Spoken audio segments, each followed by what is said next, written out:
Welcome to Alfredo's Size 3 Taco Truck, a Marvel Crisis Protocol podcast, the only podcast that actually likes timelines. I'm Vincent Curkov. I'm Pat Van Value. I'm Nate Horn. And I'm Alex Botts. And you heard I it. think I might be on the wrong podcast.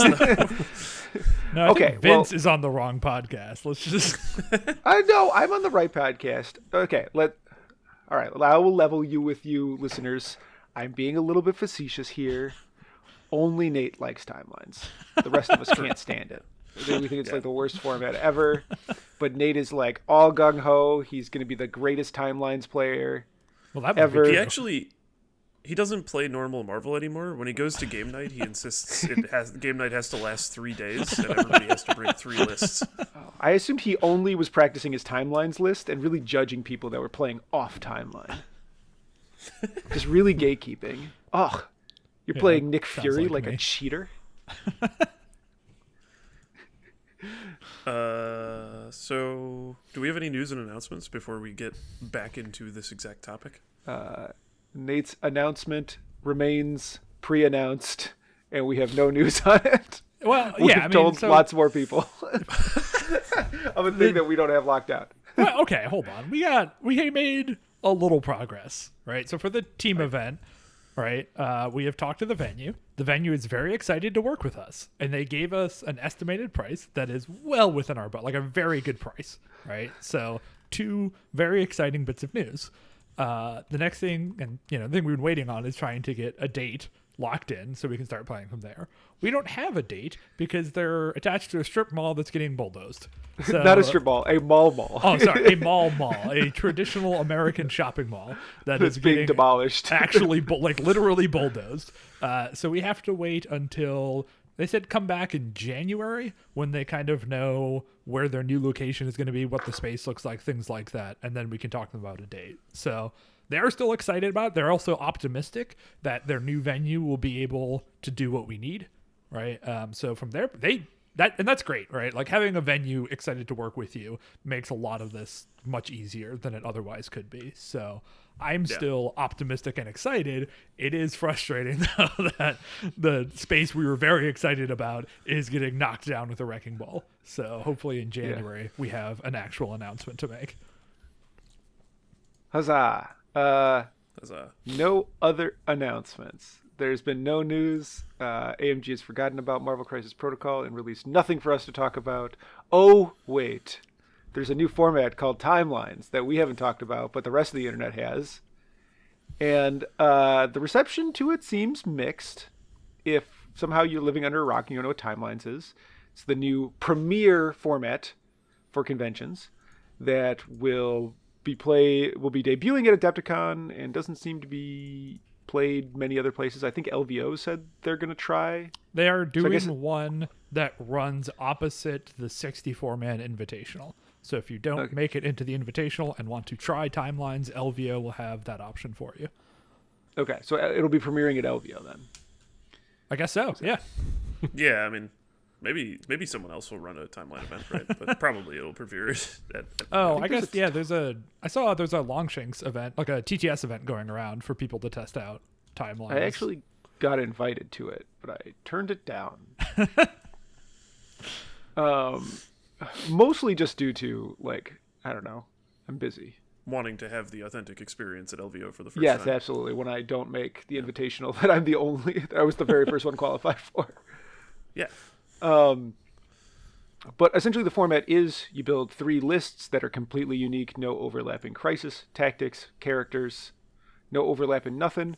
And then there's also a limited list of what it's like 70 models? 75 models that you pick 30 of, and then you play them over the course of 3 days. It's like play list 1, 2, 3, then 3, 2, 1, then 3, 2, 1, or something like that. It's 1, 2, 3, 1, 2, 3 for Swiss, and then in the top cut, it's 3, 2, 1. Okay, cool. So weird. The reception like that part. We'll talk about. Yeah, keep going. Yes, the reception of this has been pretty mixed. Some people really like it. Some people think it's really terrible. I think AMG kind of knew when they wrote this that that was going to happen because it's a format not targeted at everyone. It's targeted at like a very specific subset of players. Arguably, we are that subset of players this is targeted at. And boy howdy, it could not have missed us more. Although, like, actually, I don't know. There are parts of this that I like. Yeah. So it officially could have missed us Yes. more. Yeah, it But it definitely still missed us a lot. it could have really hit us, if I'm being honest. I think like you change a couple things here and I'd be pretty in to play this format. Nate, you are the one that wants to talk about this the most. I am kind of bored by this topic, but I have stuff to say, and boy howdy am I going to say stuff. But I would like you to take the reins. Yeah. That's the Vince guarantee. Bored by this, but still have a lot to say. I had a lot more to say about it like a couple weeks ago.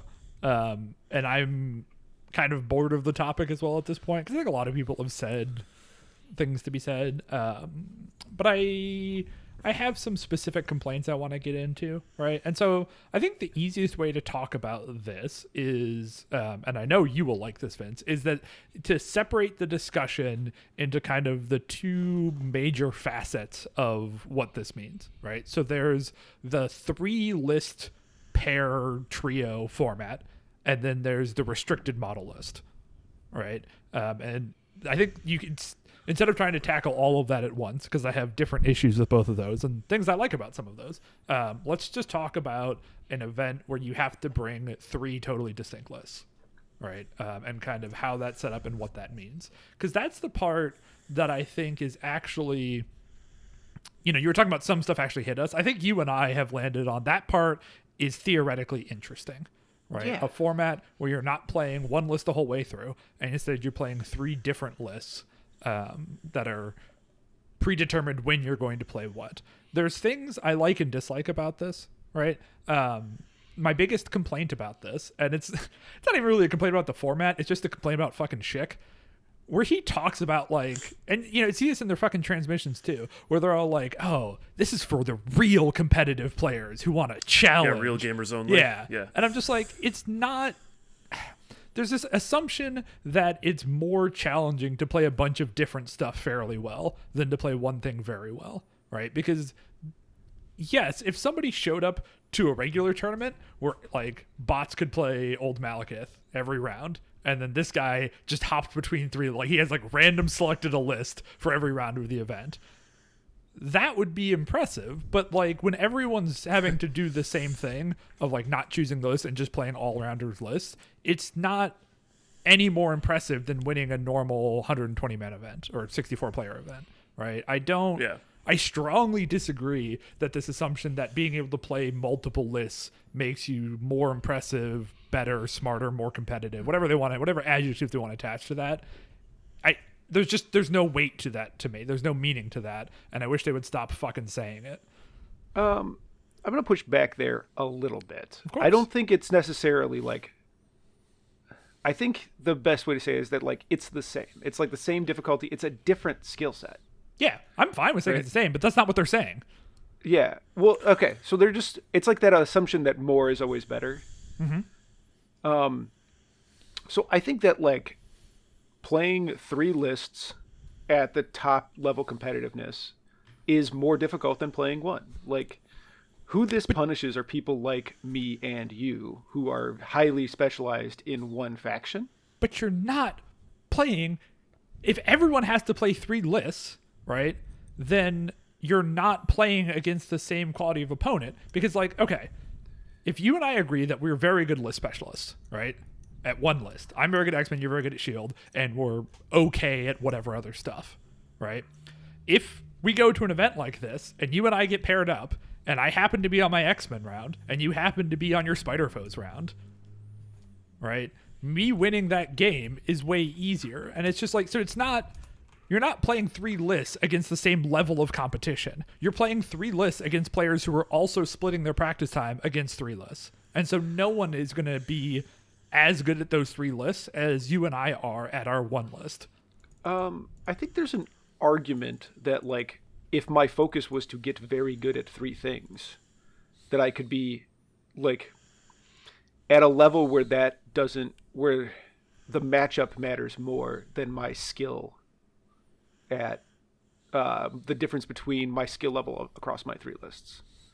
That like, yes, we didn't get X-Men Shield, so like you got X-Men, I didn't get Shield, so I'm quote unquote disadvantaged, but I could like maybe Spider-Foes dunk X-Men in the current round or in the current crisis setup, or like the crises that we flip favor Spider-Foes more than they favor X-Men. So I think that like that argument is more just like an annoyance with communication than necessarily like being totally untrue. That you're just like, I think you're just annoyed that he's kind of taking a dig at the normal format and the talents that we've like accrued, rather than trying to like give him the benefit of the doubt and like listen to what he's trying to say rather than what he's actually saying.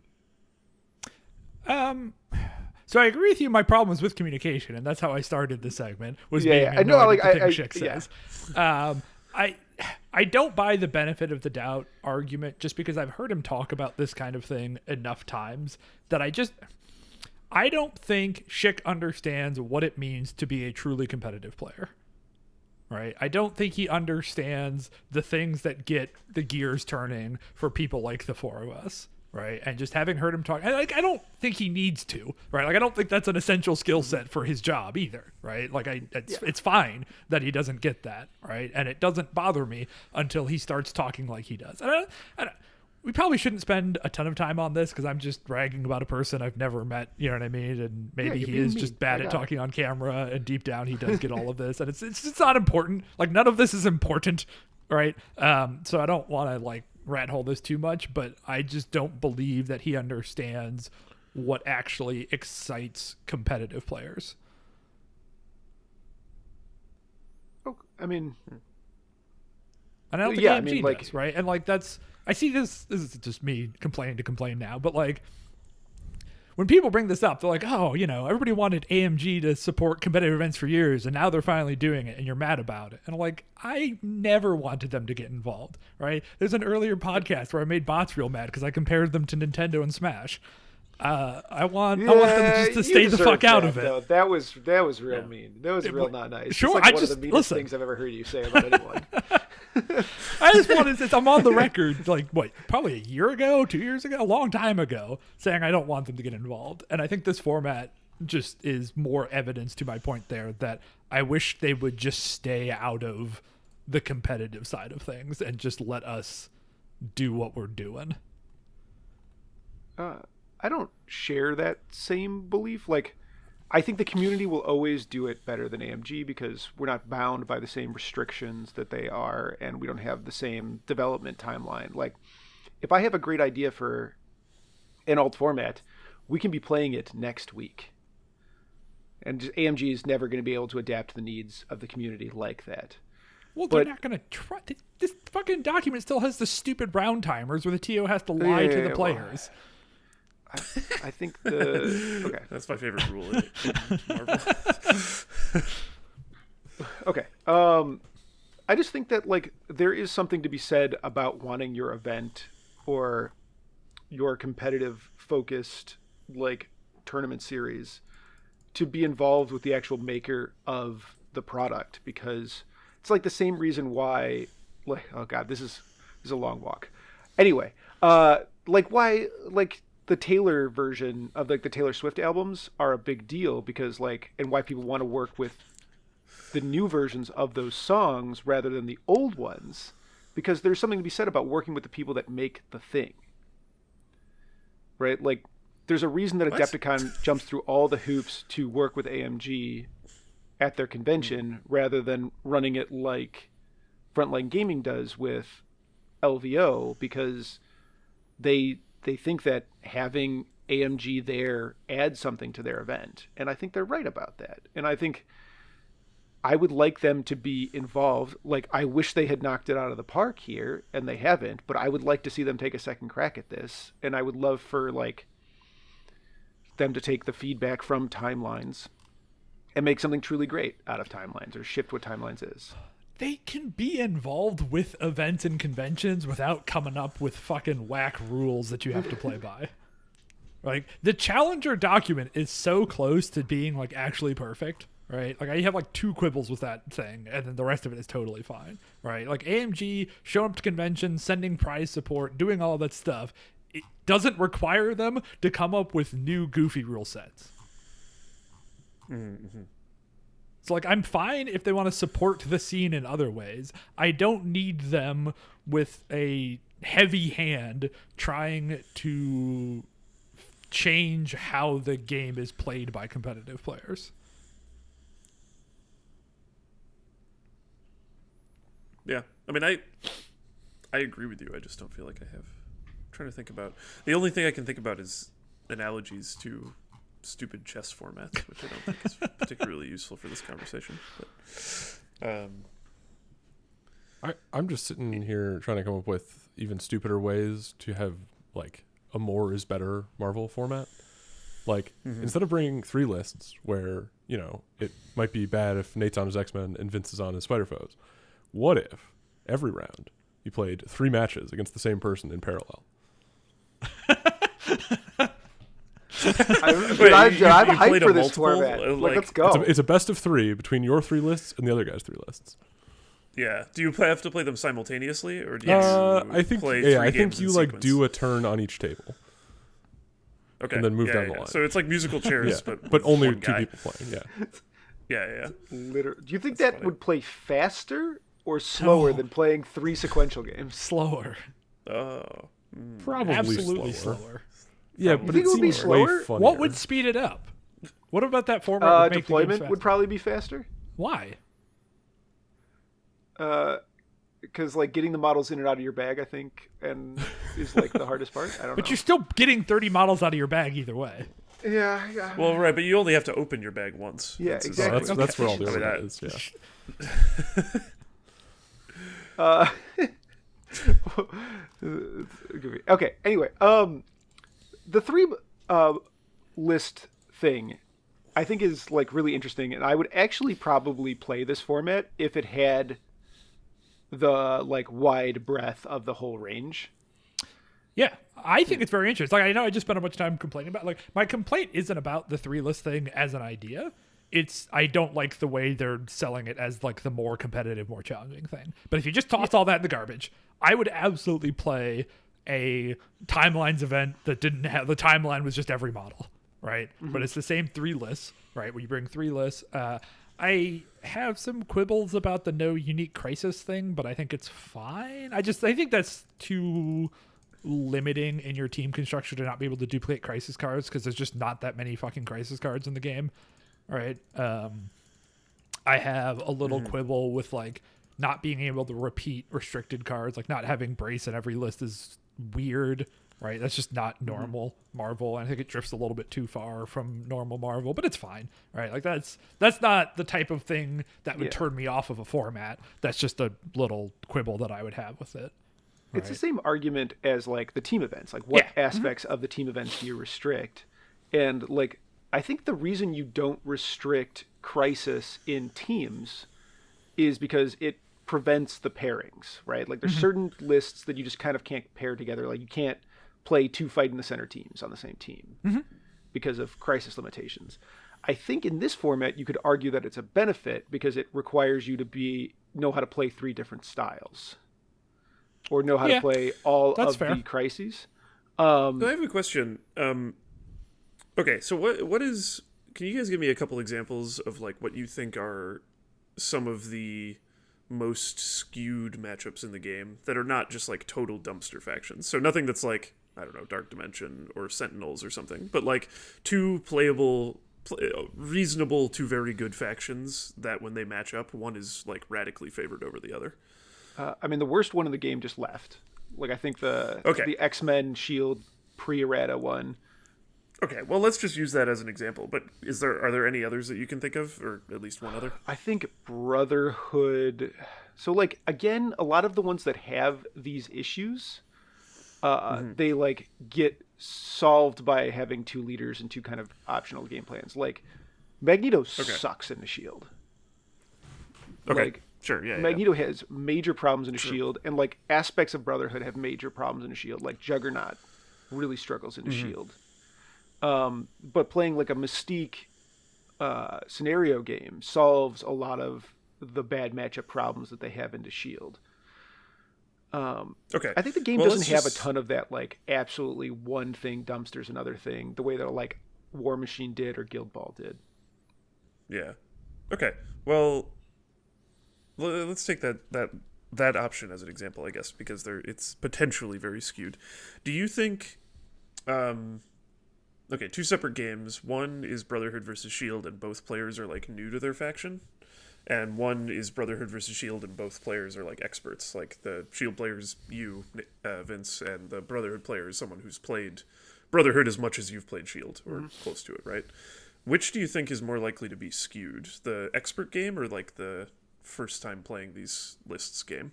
So I don't know if in a vacuum I would make this decision, but in this specific case, I would say the expert game is more skewed because the thing that skews it takes a lot of game knowledge to skew it. Like, it's how Eye in the Sky interacts with a large portion of that faction, and how Brotherhood can kind of be an LOL, I do a million damage faction sometimes, and Shield's very good at making them not to do that.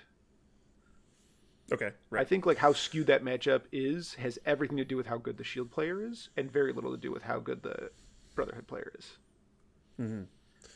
So, I think, so I guess this is I want to use that example to like talk about one. I mean, okay. So I think that when people are playing tabletop games like this, like asymmetrical tabletop games, a lot of what they want is they want like we want a diversity of styles of like gameplay styles and also visual styles and stuff, but let's just talk about gameplay diversity of gameplay styles where you can play a lot of different types of things. You can play very aggro, you can play very defensive, you can play super scenario focused, you can play super Achille focused, you can play like a really defensive thing, you can do all sorts of control, like all this stuff, and you want all of those things to be viable without feeling like you're going to automatically lose in any circumstance, right? Like when people talk about like the health of a game like this, mostly what they're talking about is one, that there's not one specific thing that's clearly better than everything else. Like if like Release Malekith or whatever is not a healthy game state because the model was stupid. And then also that when you can play your favorite thing, and if you do a good job and really believe in yourself, then you're not going to like automatically lose a tournament game at any point, right? You like, so you can bring Mr. Control and you might not win the tournament, but you're never going to like draw your opponent and be like, well, that's it, I might as well scoop, I shouldn't, this is just going to be a waste of 2 hours of my life because I know I'm going to lose or whatever. And I think people will like formats that get you closer to that. And like when people talk about competitive formats, what they would want ideally the most competitive format to be is one that rewards a lot of practice or skill or whatever, and which is nebulously defined, and like we've talked about before is testing different things, and then B, and maybe just as importantly, gets the game state through rules as close as possible to that ideal, where you can play what you like and you have a reasonably even chance based on your skill of winning, right? And I think it's really like, I think part of the reason that people react negatively to something like timelines, or people like us react negatively to something like timelines, is that it's really, really fucking hard to tell whether it's like closer or farther from that ideal. And so we would rather not touch the main game because we know how close or how far it is. And like if it felt like the base game had all of these stupid fucking matchups where you were like 90-10 to win if you just drew them, then I think a lot of people would probably actually be like hopping on timelines just to be like, God, please, am I going to be better? Am I going to be playing a bunch of 60-40 matchups instead of 90-10? But since most people are okay with the base game, even if they're not in love with it, they're like, okay, timelines is always going to look stupid because you're always going to be able to find examples where it gets further from it, and it will be harder to decide if it's like on average closer to it. So like there's Oh yeah, I'm trying to bring chess into this, but it's probably not going to work. I think you're onto something there, though. Like, I think that Yeah. if the main format was in a bad place, we would welcome Yeah. timelines with open arms, Well, right? But that's not. Yeah, the and I guess case. my- so like the bar is set higher. hold on. And I guess my question is, so timelines, the thing that timelines definitely does, no question, is lowers the expertise of every player. Like it can't lower the skill, because that's like, well, or at least it can't lower one type of skill, which is like your ability to understand the game state and adapt on the board and stuff like that. But it definitely lowers your ability to plan. There's like, it like drastically lowers your ability to plan, and also lowers your expertise in your list, because you might not even be able to play shield, and if you do play shield, it's going to be a different shield than you've been playing all this time, right? Like it has models missing or whatever. So I guess the question then is like, is a Marvel Crisis Protocol with the same players but much less expertise more or less fair than the Marvel Crisis Protocol that everybody plays normally with a lot of expertise? You can have a lot of expertise, and I think.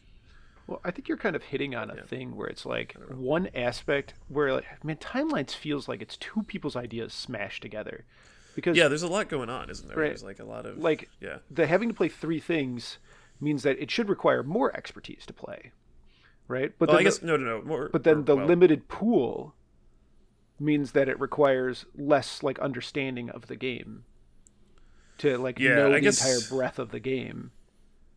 So I'm probably confusing things by adding the word expertise. I'm trying to think of another word for it, but like, because I guess mean game I'm sort of knowledge? operating under the assumption that that practically you can't have maximum level expertise in 3 factions, which maybe that isn't true. Maybe I agree with that. the No, really- I'm with you. Yeah. That was kind of part of my argument earlier, right? Is that the bar is lower when everyone's playing 3 different things.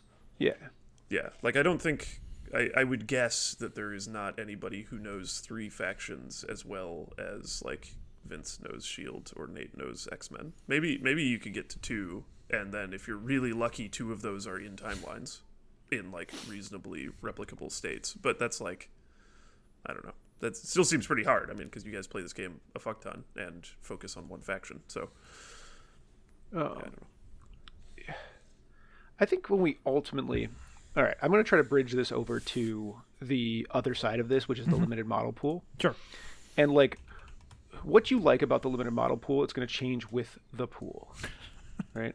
And I'm actually so like, I hate this pool of models. It's like it's missing a lot of my favorite things. It's like, awful. yes, a lot of the boogeymen are gone, right? Which is kind of exciting.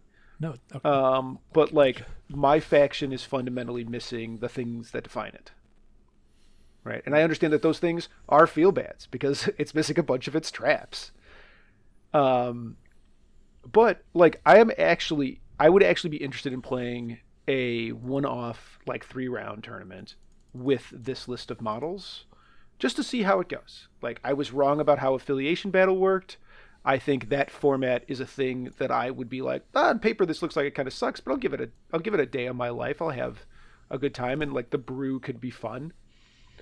But like, having it sandwiched with the other thing just makes me have like no interest in playing the format. Like, I think this pool of models, like, while I have issues with it, and I sure as heck know, I can look at Nate's face right now, and I can see that Nate's got some problems with this list. I have problems with this assumption that a limited model pool is a good way to deal with problematic models. Right? The number one thing I've seen people say when they're stoked about timelines is just like, oh man, you know, all the kaiju are gone, right? Voodoo's gone. All these problematic models are gone. And so we all just get to have fun.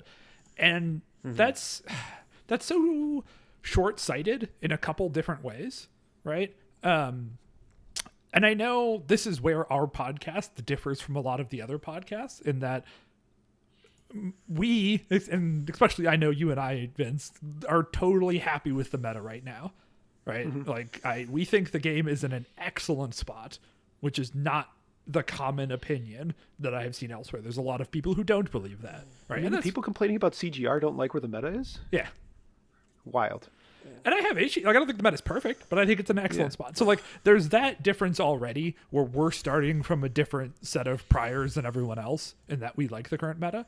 But even outside of that, a lot of the models I think people consider problematic aren't actually problems. They're just the best thing, right? Like, I don't think Hulk is a busted, unfair model.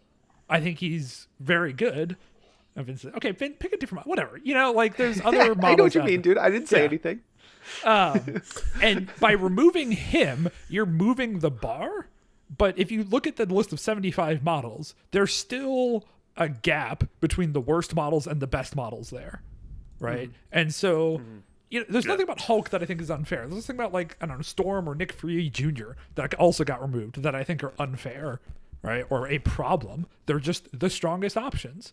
And so if you remove the strongest options, new things become the strongest options, and that's what people are going to complain about. Right? I think there's just people who are going to complain about whatever model is perceived as the best, and timelines just changes who they're complaining about. But, like, they have fixed old Voodoo was a problem, right? Like, he was a model that was fundamentally unfair and broken, and they fixed him, right? Old Malekith was an unfair model who caused actual play pattern problems. They fixed him, right? Timelines removing the models that you hate seeing all the time just changes which models you're going to see all the time, and then you'll just learn to hate those models instead. Yeah, I think a better way to approach this, I think I know what you're trying to say, Nate, but I think a better way to approach this is to talk about, like, okay, like, Old Voodoo and Bill. Old Voodoo and Bill were, like, two of the strongest models in the 4-threat slot. What Voodoo was doing was, like, fundamentally unfair and uninteractive. And, like, we're just like, no, the victory points are mine. I'm scoring. I'm far away from you. Whereas Bill was, like, a raw block of stats that was too high. And, like, so it's like, how do you separate that? So, like, if you just take away, like, the top 10% of models in the game, you just have new Bills. Yes. Why do you keep saying was for Bill? Oh, is he not in timelines? No. He's not in timelines. Oh, okay. Yeah, Okay. sorry. Got it. And Okay, but if sorry. you take if you could cut just the things that are like Voodoo, where their play patterns are unfair and are doing a thing that you do not want in your game, first of all, just fix the model then. Yes. But second of all, like, you're not creating, like, if this timeline was missing, like, if we were in the last meta and they cut Voodoo, right, we're not going to get another Voodoo. There's not another Voodoo that's going to show up. Yes. Another thing doing the broken thing that he's doing. Whereas if we cut Bill, there'll be another Bill. There'll be another overly statted or highest statted model that can impact the game in a way that's going to make him see play all over the place.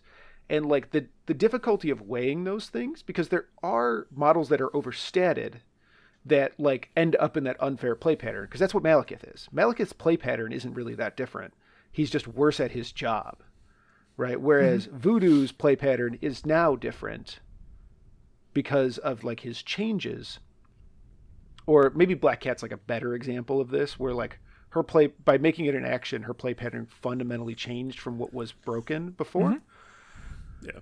And it's like, how do you use timelines to make that happen instead of this happen?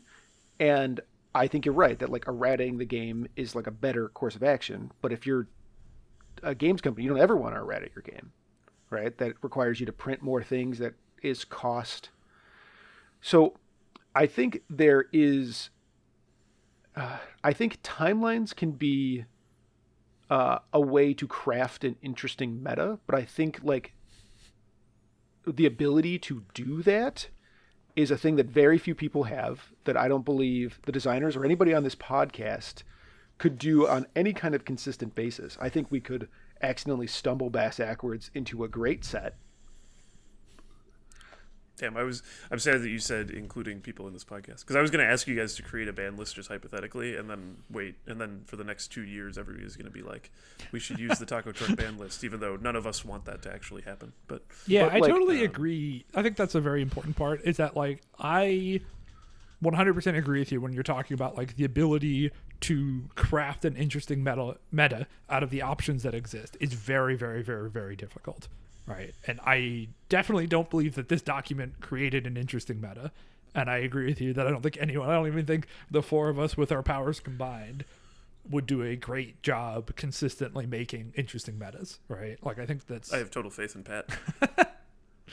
And I also personally, this is part of my problem with like limited model pools, is I don't like the game designers trying to craft a meta in the first place, right? I think they should be concerned with problematic play patterns. But I think things like, it has been so fucking fun to watch Curtis's love of OG Captain Marvel take over the world, right? Just like this model no one was talking about, no one was playing, and a couple people just start playing it and be like, oh, actually, this is really good in the current meta, and it solves these problems in the current meta. And then that leads to them evangelizing it everywhere. You know, they did a whole stream just talking about how cool this model is and how good it is in dealing with the current problems. That's like one of the coolest things to happen in this game's existence, and timelines is the easiest way to just shut that shit down from happening. Yeah, I definitely agree with that. I also... Oh, sorry. Pat, no, I just like sort of don't understand. There's like a thing that's maybe goes back to the communication thing versus this limited model pool thing and the idea of like trying to craft a meta out of that. I don't think there will ever be a timelines meta. Just like no one's going to play it enough. Like, I guess to me, like a meta implies like a lot of people play it and there's like iteration and people respond to things. But there just like aren't enough models and nobody plays this. Yeah, like, I mean, so I agree there's with 3 you. times a year you can go play this. And it won't be the same people. Yes. Yeah. So you're you're not Yeah, going to see true. iteration with this, right? I think that, you know, unless some people convince their locals to just shift their game nights to always playing timeline lists, which probably will happen somewhere, right? Maybe Japan will do that. But Yo, Japan, Guild Ball Japan. I don't think that'll be common. And so I think instead of a meta, you just see people's guessing, right? Like Adepticon will just be a whole bunch of people shooting their shot, making their guess. Yeah. They'll find out if they're right or wrong, and then can do nothing with that information because they won't play timelines again until next Adepticon, where it's a different set of models. Yeah, I mean, I think if AMG's pitch that this is like the top of the line competitive format that's like where champions are made worked, if everybody believed that, then people would practice, right? They would like, you know, they would like do a lot of timelines casual games in order to get ready for LVO or Adepticon or whatever. But but yeah, I just don't think that's going to happen. What's tricky about that too, right, is if like we don't know the schedule of when they release updates to this document. And I actually had an interesting discussion with my locals about this where we're trying to, it's actually really not clear that like, so we know it runs from Adepticon to Adepticon, right? And so my assumption is that the document we got here is like, you know, it's a couple months so you know what to paint and what to practice before Adepticon, but it's like 4 months lead time, right? Because it's in March, so you have part of November, December, January, February, part of March, and then at Adepticon you shoot your shot, you learn stuff, but practicing that timeline from that point doesn't matter because the next Adepticon will be a different set of models. So like from March until what, November, like let's assume they release next year's document at the same time, from March to November there's literally no point in practicing this pool of models. Now, they could, like, the way to fix that is after Adepticon, they release the next pool. Right? And that would be, I think, the smarter way of doing things if that's what they want. But I for whatever reason, I don't have any evidence to back this up besides feelings, but it doesn't feel like that's what's going to happen. Well, it's also you want Adepticon, you want it to feel fresh, so you want it close to Adepticon. So Probably, I think that's kind of the wrong way to think about this, is like it's creating its own meta. I think the way to think about this is like the designers have decided what the meta is, and they're telling you that these 70 models are the in-meta models, right? This is the meta, right?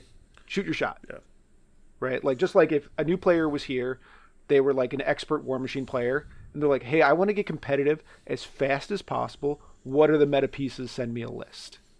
And I'm going to read only those pieces. And I think that's kind of what they're kind of doing here when we say crafting a meta, is that they're not, they're not really like being like, hey, here's a list of models we want you to play, create, like have a naturally evolving meta game. No, they're like, this is the meta, right? Play it. and And I then think that's next event we're going to do that again. Yeah, and I think that's fine. But I think, we can talk about how, like, the goals are just very conflicted here, right? And, like, Bots was just saying, if their goal was to make this the competitive event, which I don't think it is, right? I actually think maybe this is me projecting what I want them to believe onto this, right? When it's called a premier event, I think across the Briarhouse mentioned this. I've been convinced that they're not talking about this being the premier competitive event, but this is an event. This is a format for premier events, right? So it's a format for extra large conventions. And that's what they mean by premier event, is the size of the thing it's happening at. I think I'm going to alter that slightly. Sure. So I think, like, we're taking it as, like, this is the premiere. Like, we're taking it to mean, like, the penultimate. Like, Yes. the event. But when they say, like, this is a premiere event, Yeah, that's not they're what talking about the means, but yeah, I understand. Sorry. This is the ultimate event, right? Like, this is the one. But I think what they're trying to say is, like, the effort and the effort we're putting behind this is the same as normal MCP. That, like, we are putting as much design work and as much prize support and as much, like, weight as the other premier event that is around. Because Challenger is also a premier event. I don't believe that. You know what I mean? I don't think they're going to That's put fair. that much effort into this. You know what I mean? I think they picked a set of models based on, I don't know. I just think the amount of effort they put in the regular game shouldn't be replicated by any other format. Or, like, every format is going to have some percentage of that event. It doesn't matter, right? But I do think it's important, when I hear them talk about this is a premier event, it is a event for premier conventions and not what they expect to be the most competitive thing. Because, like, if they wanted what Bots was talking about, where this is the thing competitive players focus on, I think it would be, that's a problem if they only give you 4 months of runtime every year, right? But I agree with you, Vince, that they don't want you practicing this 12 months of the year, right? They want you to just say, here's a set of models, figure out the best things, play it once, right? And I think for that, if that's the goal, that's separate than what Bots was talking about. And for that one, the 4-month lead time does make sense. Yeah. Also, I want to push back on something that you said about other people being mad at this metagame and stuff. So what would you guys say are, like, the biggest problems in this metagame by public acclamation? CGR. Yeah, my guess was going This to be metagame, CGR. you mean the and wide metagame of normal Yeah, Marvel? not timelines. I don't even know what's in timelines. CGR and then, like, Crimson Dynamo on E-shapes and being able to play a bunch of E-shapes, right? Well, Those so are, like, I there's a big gap between those, right? So I think the things I've seen people complain about CGR, like, far and away, right? Yeah. Like, he sits on a throne of his own that's got a giant pogo stick underneath it. And then there's, I think, actually, before you get to Dynamo, there's a couple other things. Like, I think Thanos is still a problem, right? Okay. They attempted to nerf him, and he is worse than he was, but he also, unrestricting him has caused some problems. I haven't watched it yet, but I guess we just earlier today or yesterday had the TTS Season 12 finals. That was actually won by Thanos and Wide Guardians, so the man is still a threat. Yeah. I think you'll probably see more complaining about him in a little bit, but, like, the voodoo thing I've seen, like, a subset of people complain about, but that doesn't seem to be nearly as widespread, right? The things that really seem to frustrate people is you see a lot of talking about the kaiju meta, and I don't like that term because I think most of the kaiju are fine, right? Like, I don't have a problem with Hulk. I don't have a problem with Malekith. People, it's just CGR. We should just complain about CGR, leave everyone else out of it. All right. I think the CGR. Oh, sorry. Go ahead. Okay, so I also think there's a complaint about the overrepresented models like Bill. Okay, yeah. Like, there's a lot of complaints about Bill, so I think, like, I would say, like, the most complained about thing is CGR, and the most complained about thing I would still put on this list is Crimson Dynamo. Like, that's the length and breadth, and then, like, on there are, like, the extract stealers, the kaijus, and Bill, and the eyes and the prize. So is CGR is not in timelines, Nope. right? No, they essentially Thanos in took timelines? everything that's in this category and it's not in timelines. All of that stuff you just listed are There's, not in timelines. there's no kaiju. Dynamo's in there's, there. Yeah, Dynamo's the only thing because he's okay, but like a leader of the faction. but no Voodoo, no Beta Ray William. No. There's still some No extract CGR, steals. no Thanos. There's still Black Cat, Spider Woman. So like that kind of broad category Vince threw in there last minute. But Yeah, like, yeah, There's some of it, yeah. they got rid of the expensive dude, so no Thanos and CGR, and they got rid of Bill. They got rid of a bunch of other And good stuff everybody- as well, but And nobody's jumping on timelines, right? Like nobody's even like very few people or anybody is like being I'm playing timelines now, no, right? Like or they're not. It's mixed. When Vince introed this saying reception has been mixed, that is true. There are people who are excited about timelines, right?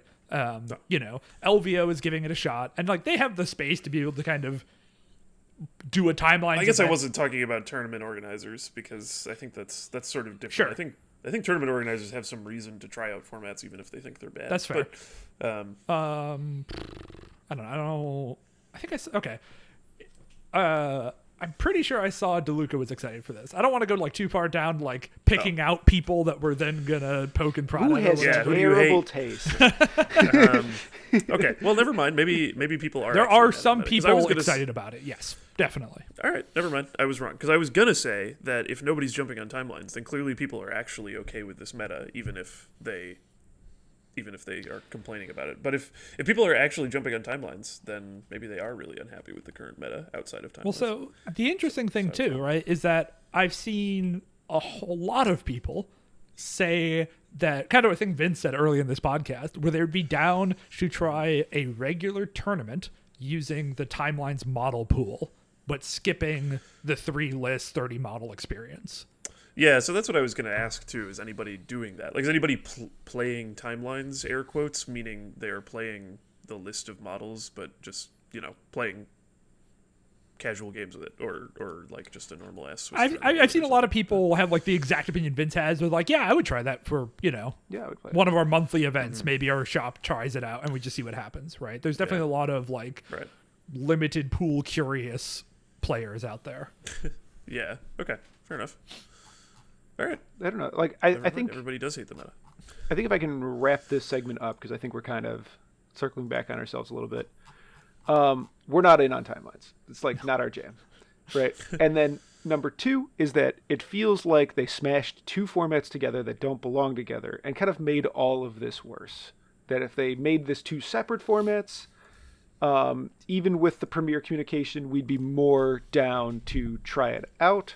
We still think that Challenger, especially the way that like Second Wind plays Challenger with like chess clocks and stuff like that, and with like the little bitty changes that the community has kind of agreed to, like the LVO qualifiers, that like we still think that is the best way to play Marvel Crisis Protocol. Yeah. All right, excellent. Who's ready for the Pat Van Value Minute?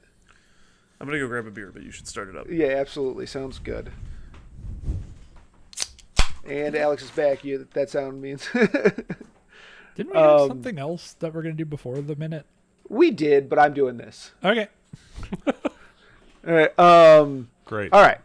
So, the Pat Van Value Minute is actually called Back of the Box. I'm going to read the back of some Marvel Crisis Protocol boxes to Pat with the important information blanked out. Pat's going to try to guess what models are in those boxes or what those boxes are.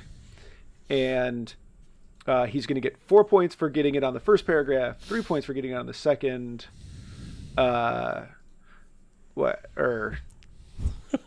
already fucked it up, haven't I? Sorry, it's 3 points, 2 points, and then if he wants to go to Alex for some special help, he will Special get help. 1 point.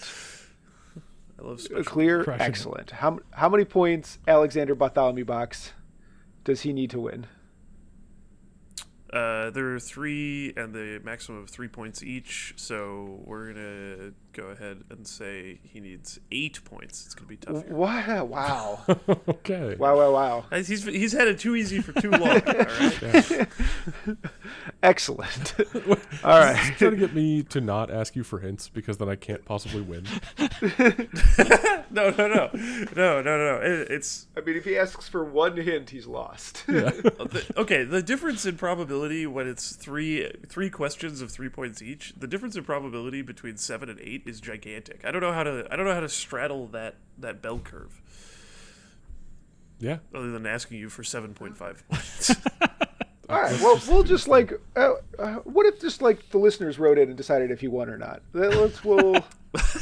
Yeah, I think that's good. I think if listeners comment below, scroll down to the comment section, like, subscribe, hit the bell, and then leave a comment whether Pat won this segment. No, even better. Go to the iTunes podcast reviews.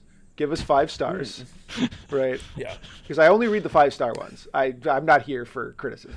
And you tell me whether Pat won on which episode. Are we on iTunes? Oh, yeah. I even had a moment last week where I got an email from Spotify that was like, one of your listeners has answered your question. And I was like, what question did we ask our listeners? What was the question and answer? I don't remember. It was some default thing like, what's your favorite episode or some shit. Oh. Wait, so if you gave me the Spotify login for our podcast, could I like harass our Spotify users? I don't think so. I ask think them only one stupid- person has stupid commented. fucking questions? So, Not after you use Okay, the but word they would see harass. it, right? I don't know, man. It's probably my Okay. Spotify Anyway. account. All right, rev up the content. Let's get it going. Okay. Once a high school bully to blank, a matured blank enlisted in the armed forces to turn his life around.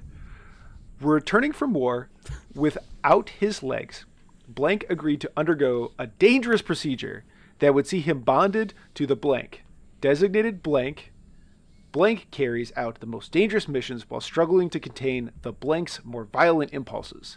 With a mix of heavy weaponry and blank mimicked blank powers, blank is a soldier that is greater than the sum of his parts. God damn it, Vince. What? There was absolutely a 2-word smashed into one blank in there, and it makes me very Yeah, mad. that's how it happens, man. Like, if the character has 2 names, like a first name and a last name, that's one blank. I'm not saying blank blank every time. I also It doesn't there matter. are several hyphenated things here that I gave him half the hyphenated, so it's fair.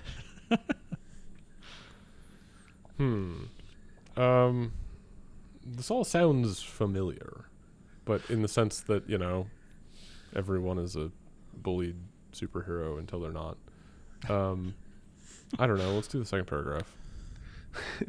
After an accident with uranium afflicted her with severe poisoning, a young blank was placed in a genetic accelerator by her scientist parents to reverse the damage. When blank awoke decades later, she found herself cured of the poisoning, but barely aged. Blank enhanced and terribly alone. Blank struck out on her own, attempting to find purpose. First she joined the blank, then at last discovered heroism with blank and blank. Her espionage training and blank strikes make her a fighter to be reckoned with, no matter whose side she's on. Huh.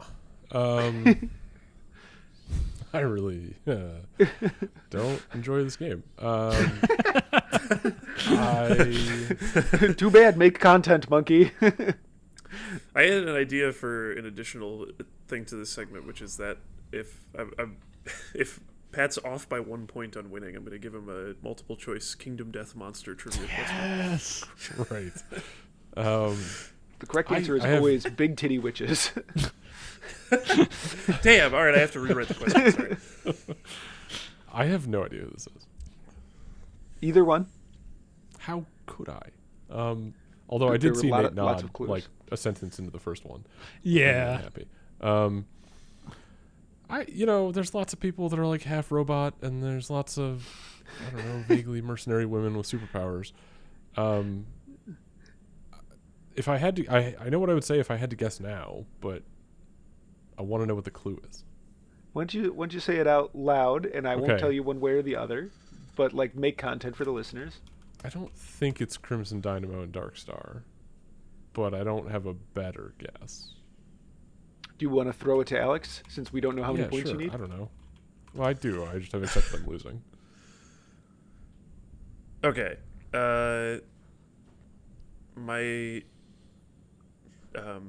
So I'm just giving a hint for this, right? Yes, yeah. just So for my this. hint is you referred to this person as a bullied kid until they're a superhero, and my hint is that you misheard Vince. He's actually the bully in the relationship.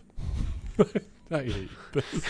That's not going to help Pat at all. The idea that is helpful. It would be incredibly. Wait, it's super helpful. It would be That is super how I helpful would have to gotten anyone this. else. That it's bully instead. I mean, of that's bully. how I That is got. Like would have that's gotten this when thing. I was Yeah. nodding early, Pat.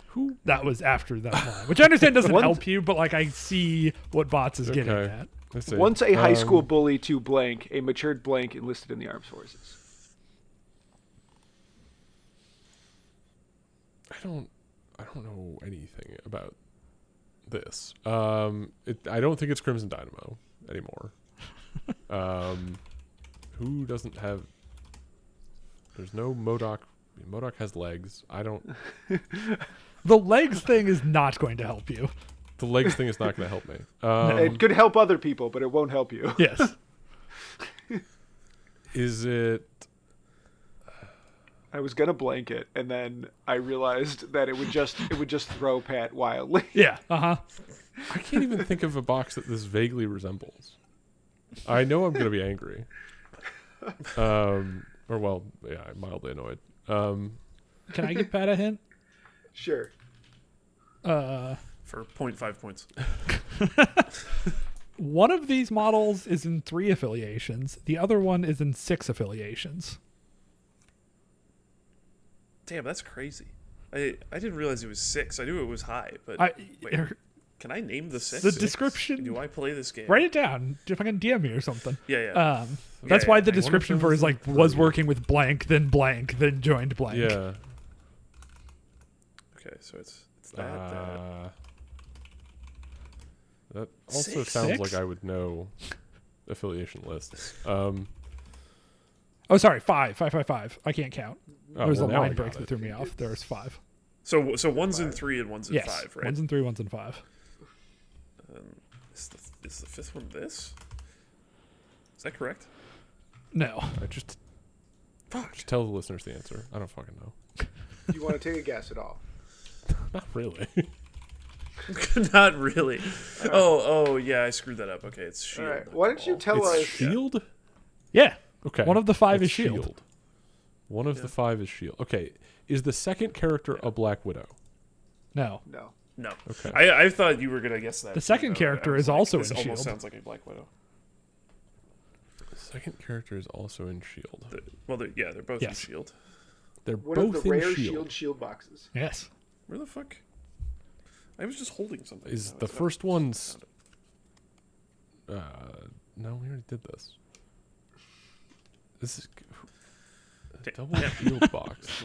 He's either refusing to or not allowed to give up. Is this the Steve Rogers, Captain America, Steve Rogers, and Human Torch box? It is not. No. Okay. Remember the second person had female Yeah, pronouns. I know. I don't know. Okay, I mean That's that's the only double very shield well box I could could be. think of. Well, Pat, you're going to be so mad. You're probably right. all right. This is the Agent Venom and Spider-Woman box. Oh, I did not know those were both in Shield. Agent Venom is the bully. He bullies. Did you ever I see don't know, one of a the Spider-Man fucking men movie? Spider. A long time ago. I which did Spider-Man consider movies a have you Venom as the bully. I forgot that there was an agent variety of Venom. Mm-hmm. Yeah, he's the one who lost his legs, but that doesn't. And I I couldn't did tell not based on know the this- model. Yeah. Yeah. Did not know that Spider-Woman was in 5 affiliations either. Mm-hmm. This has been a very long minute. As long Yes. as, man, I would love, as long as Sony's doing these, like, I'm making Spider-Man movies without Spider-Man. God. I would love for them to take No Way Home Flash Thompson and just do Agent Venom. Just like dark, gritty reboot. Flash It's a from that better movie. Did you see the trailer for Madam Web? Yeah, it looks great. I'm so excited. If we still went and saw terrible movies on my birthday, this would be a movie we would go see. It looks just good enough to be completely forgotten. It looks just like I feel so It's going to bad. be a competently made, boring movie. So, you saw Adam Scott in the trailer, right? Yeah, Ben from that's Parks and Rec? the fake Spider-Man. No. He's like a paramedic. Oh, yeah. Okay, and he's the Ben from Parks and Rec. Do you know who he's playing in this movie? No. That's Uncle Ben. Oh, He is heck Ben yeah, Parker. Let's go. Let's go. That's so dumb. It's just like we get fucking... I'm glad we have a hot Uncle Ben to go with the hot Aunt May that we've had now. It's only fair that we get both of them that way. So Isn't hot Aunt May now older than old Aunt May? she might be. Whatever. Anyways, back of the box. We have two more of back these of for the Pat to box, suffer right. through. Yeah. Alexander Bartholomew Box. How many points Yeah. does Patrick Van Value have? 0. You're getting better at this. You're really showing Yeah, great well, improvement. I'll put you in for a Thank you. commendation. I'm also drinking on the job. Sorry. boss. That's allowed. Encouraged. You're better at your job when you're drinking. Born in blank. Blank is a blank. With a blank of blank and a heart of blank. He can transform his entire body into organic blank, granting him superhuman strength, durability, and stamina. Blank is a gentle giant, however. He is sometimes reluctant to use his physical strength in combat, feeling a responsibility to use his powers to improve the lives of blank and blank.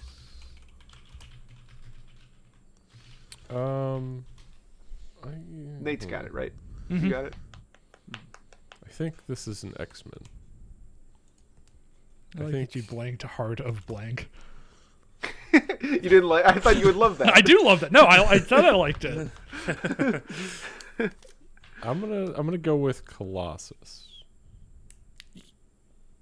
Final answer? Yo. Okay. Yeah, it's Colossus. Do you know who else is in this box? I was hoping you weren't gonna ask me that. Pat, for a bonus point, who else is in this box? And for another bonus point, I have my Kingdom Death trivia. There we go. Who is in this box? It's it's 2 X-Men. Why don't you read him the Right. paragraph? Yeah, why don't you read me the Oh. paragraph? Okay. Blank is the younger sister of Blank. Abducted at a young age by Blank, the sorcerer and master of the realm known as the Blank. Oh, Blank trained in the It's art magic. of magic and overthrew... Yes. Nice. Is Magic actually an X-Man? Yes. Is she in the Oh, X-Men? yes. at I least? didn't actually Oh, know I Every didn't know time something drastically changes about X-Men, she's in Nate's list for like a game and a half. Mm-hmm. And then she leaves. Yep. Yeah, she's so almost Yeah. cool. I really wish she was really good. She seems like a cool Yep. model to play. Essentially, Nate like plays her for 2 games, then is like, "Hey, Vodka Blitz's list doesn't have her in it. I'm done with this character." Listen, my list is meaningfully different than his now, so I won't stand for any of this. Oh, is there a new X-Men player we don't know about? So points wise, I don't remember the last time this happened where Pat got it on the first paragraph and then also got the second one, but had to be read to for it. Does he get 3 points or a bonus point for that? Vince said Yeah, bonus sure. point, so he gets a bonus point. Bonus point. All right. Pat's at 4 points, meaning if he does that again, or also we make something else up, he can still win. Well, also, All the right. audience decides if he wins. Yeah, absolutely. Oh, true. Yeah, actually, we're just gonna he's- say how he's many been in the points, and running then they're this gonna whole decide if he wins or not. Yeah. All right. All right. Final box. Here we go. Mm-hmm. We got a blank on our hands. Everything changes. After every battle, the balance of power shifts. After every story, a new one begins. End of paragraph 1. Yep. All right. This is gonna go poorly.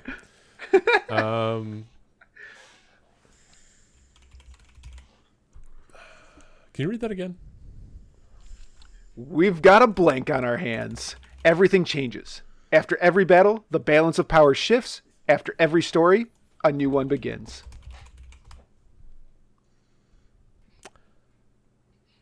I don't know. This feels like a magical encounter pack or something, or whatever they're called. Magical encounter. You got it right. Yeah, let's do the next one. It is indeed the magical encounter pack. All right. You said paragraph 2? Yep. So too do the very blank on which the heroes and villains clash change with the world around them. What was old has become new, but the will to fight remains. In this revised blank blank, you will find 10 updated blank blank cards and 13 updated blank blank cards, refreshing the game with a tweak to its heart. Suit up your squads and keep an eye on the Daily Bugle and watch these blank play out on the tabletop in Marvel Crisis Protocol. Yeah, maybe I should have figured this out. This is the Crisis Pack. Yes, Pat, this is correct. the 2023 Crisis Yay. Pack. I didn't get it until the Yay. second paragraph either, Pat. So Yeah. not too bad. I mean, This is yeah, actually a it is. box with only one paragraph that I had to cut in half. Reasonable. All right. Well, All right. We've that got a was blank on our point total up hands. to 6 points. Yes. God, Pat, that's the you most ready for points I've the scored in like a bonus month. trivia question. This will be Kingdom Death this week. Maybe next time we do it, it'll be competitive Valorant. Two things that you are equally knowledgeable about. Exactly. All right. So, the Manhunter is a Wave 1 Nemesis expansion encounter for Kingdom Death Monster. A brutal 12-foot-tall slave driver and gunslinging outlaw, the Manhunter arrives at the player's settlement to steal away the settlement's most accomplished warriors and sell them into chattel slavery. From which region does the Manhunter originally hail? A. The Sea of Golden Grass. B. The Inverted Mountain. C. The Holy Lands. Or D. The Field of Stone Faces. Is the inverted mountain a cave? No, it's like if you took a mountain, like picture a triangle and flip it upside down. It's like a big crater. It's like a mountain. No. It's an upside down triangle standing on top of the ground. Oh, Like that's so much better. if you Okay. literally- Okay, I was like, yeah. I was like, I'm pretty sure I said a like a cave and a crater, like whatever. Like, No, it's like if you took picture a pyramid and then balance it on its You just point. in TTS rather push than- F and it flips over. Yeah, exactly. That's what the inverted mountain looks like. like the current MML business model. Exactly. Well, I have a lot to go on here. Yeah, I know. I'm gonna go with D, the second field you talked about. The Field of Stone Faces. Yeah, that sounds like a place for Is that serious your gun final people. answer? Yeah. That is unfortunately incorrect. Yeah. The answer was C. He's from the Holy Lands. Oh. So Pat's final point total is 6. So listeners, go on Spotify and go to the comments section if there is one. Go There to probably Vince's isn't. YouTube And videos. Yeah. Go to an unrelated YouTube video from Vince and say Pat won today, Or Pat lost Excellent. today. or Pat Or No, write but- us an iTunes account, or iTunes review, and Yeah. All right. Actually, what you're going to do is you're going to download the audio, and then upload it to the Pirate Bay, and then go into the Pirate Bay comment section, and there write whether Pat won or lost. Hell yeah. Thank you. excellent work, everyone. What was our next topic, Alex? It's X-Men. Talking about the X-Mans. Sure. Yeah. So this topic has a thesis statement from Nate. The thesis statement is Cyclops is good, comma, X-Men Blue is meh. Yeah. Explain. Sure. So as everyone can imagine, I've been playing a lot of X-Men since Second Wind, and also at Second Wind, and also before Second Yuck. Wind. A lot of things changed. My list changed a bunch, and I know people are always kind of curious as to kind of what I've discovered, figured out, things like that. And so, having played, I think, less Cyclops games than most. Like, there's a couple people out there who are like trying to solve the problem. Like, what does a mono X-Men Blue list look like, and what does it do, and how good is it, right? And I think that list is like fine, right? It's good enough that in something like, say, Timelines, where Storm doesn't exist, I could see myself playing that, right? But every time that I have played a game of Blue, even when I tried to like overhaul my roster, get rid of the things I knew Gold needed, and play something very Cyclops focused, what I came to my conclusion every time was just like, yeah, this leadership feels okay, but man, I wish I had the Storm Hop, right? And it's just like Yeah. Storm being so broken. good under Cyclops. Like, Storm is just a good ass model now. right? Like she is just great. And so I'm playing her a lot under Cyclops anyways. And every time I'm just like, nah, this should just be with the Stormhawk instead. Right. And so Yeah. I think the leadership on paper is totally fine. If that was like the only leadership a faction had, they wouldn't be complaining.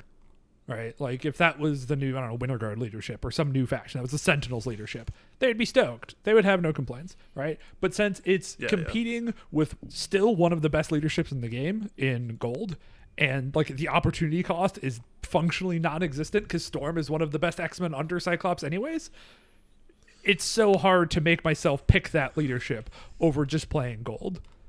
But I've had enough games that like I actually think Cyclops as a model competes with the other affiliated fours in X-Men, right? His gun is very good. Hit and run is all right. Field leader is amazing, right? He's kind of like a 4-threat Sam Wilson. You know, his flurry, ricochet, whatever you want to call it, is much worse than Sam's, right? Like Sam still has the best ricochet push in the game, but a model that can shoot 4 times a turn and push 4 models a turn is good. And Cyclops can do that, right? He does it less often than Sam, requires more setup, better positioning, things like that. But it's still a thing that he's capable of doing, and that's still fairly exciting to me. And so he right now is staying in my roster because he does help with some things that can be a problem. Like I like him a lot on Scoundrels, which is not my strongest secure because it's not too hard for him to get to that middle scoundrel and push people off other scoundrels, right? And just like shoot on one point, hit and run to the other side of the center point, shoot somebody off that point or whatever.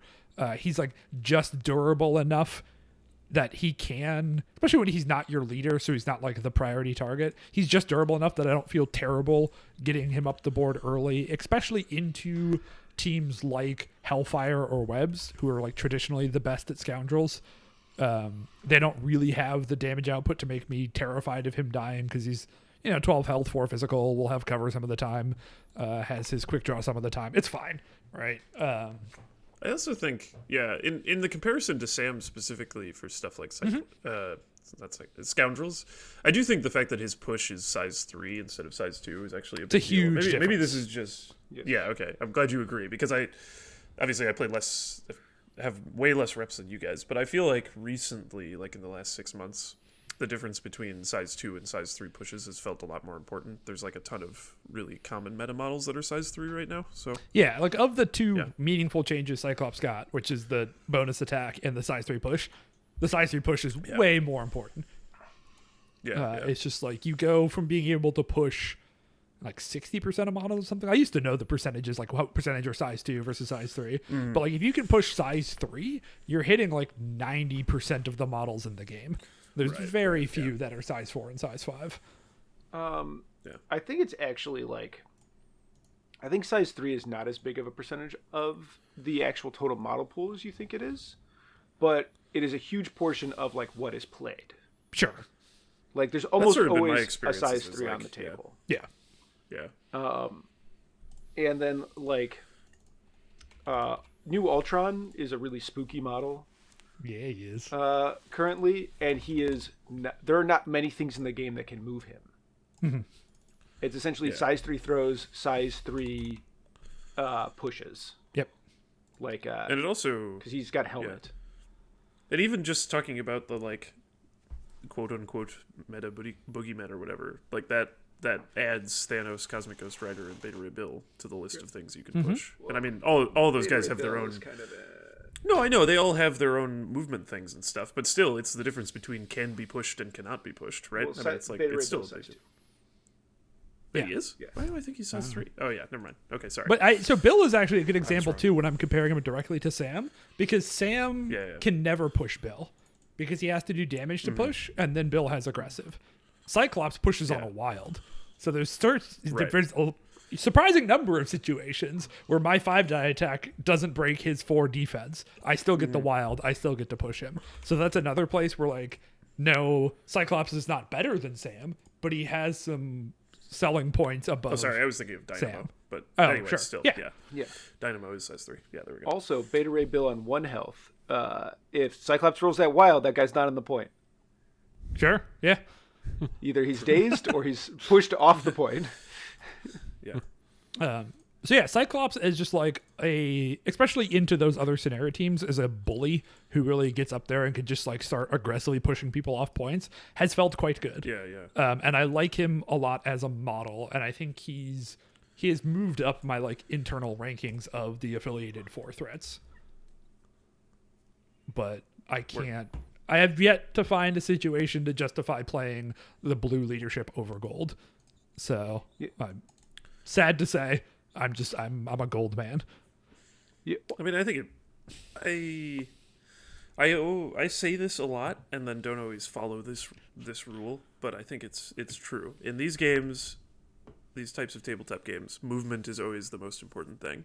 And like if you have a way to move in addition to the way most models normally move, that will almost always be the choice over almost anything else you can get. It would have to be like some absurd thing. Cyclops' leadership, in order to compete with something like Stormhop, can't be good. It has to be the best. So, Yeah. Well, the other thing is just like, I don't know if anything has been nerfed as much as the Storm leadership just was, and for it to still be like among the best leaderships in the entire game shows you like how absolutely dumb it was before. It was fine. It was not fine. It was hilarious. Yeah, like the other thing is that the buff to Storm on top of the nerf, Yes. so she got her leadership nerfed and then she got buffed, which means she's now just like hands down like one of the best pieces in the game for X-Men. Like a lot of X-Men players were playing Storm and kind of not realizing how much work she was doing for the team. And now she's even better than she was. So you kind of just have to play her all the time. She's just like, I don't know. It reminds me a lot of when Iron Man got buffed, where like Iron Man was like in certain corner cases an incredible piece pre his buff, and then became absurd for a little while. After his buff. And this is kind of the same thing going on, except the piece was played all the time. I don't understand why Aya the Storm got a damage reduction. It doesn't make or it got a power reduction. It doesn't make any sense to me. Because people complained that she was a boat. They were wrong, but people complained that she's a boat anchor. And so, thanks Best to boat them, anchor in the I game. guess. Like, yeah, I don't know, man. But it's a good time to if be they playing. do this to Pyro in 2 years, I'm gonna be so mad. I don't think they will, because his stuff being gainers changes. Like, he has a very reliable pattern for when he gets his bonus dice, whereas like Iron Man and Storm both have builders, so it's a way less consistent pattern, which I think is part of their decision making. Because like reduce the cost of Pyro's damage boost. bonus dice, Yeah. you mean?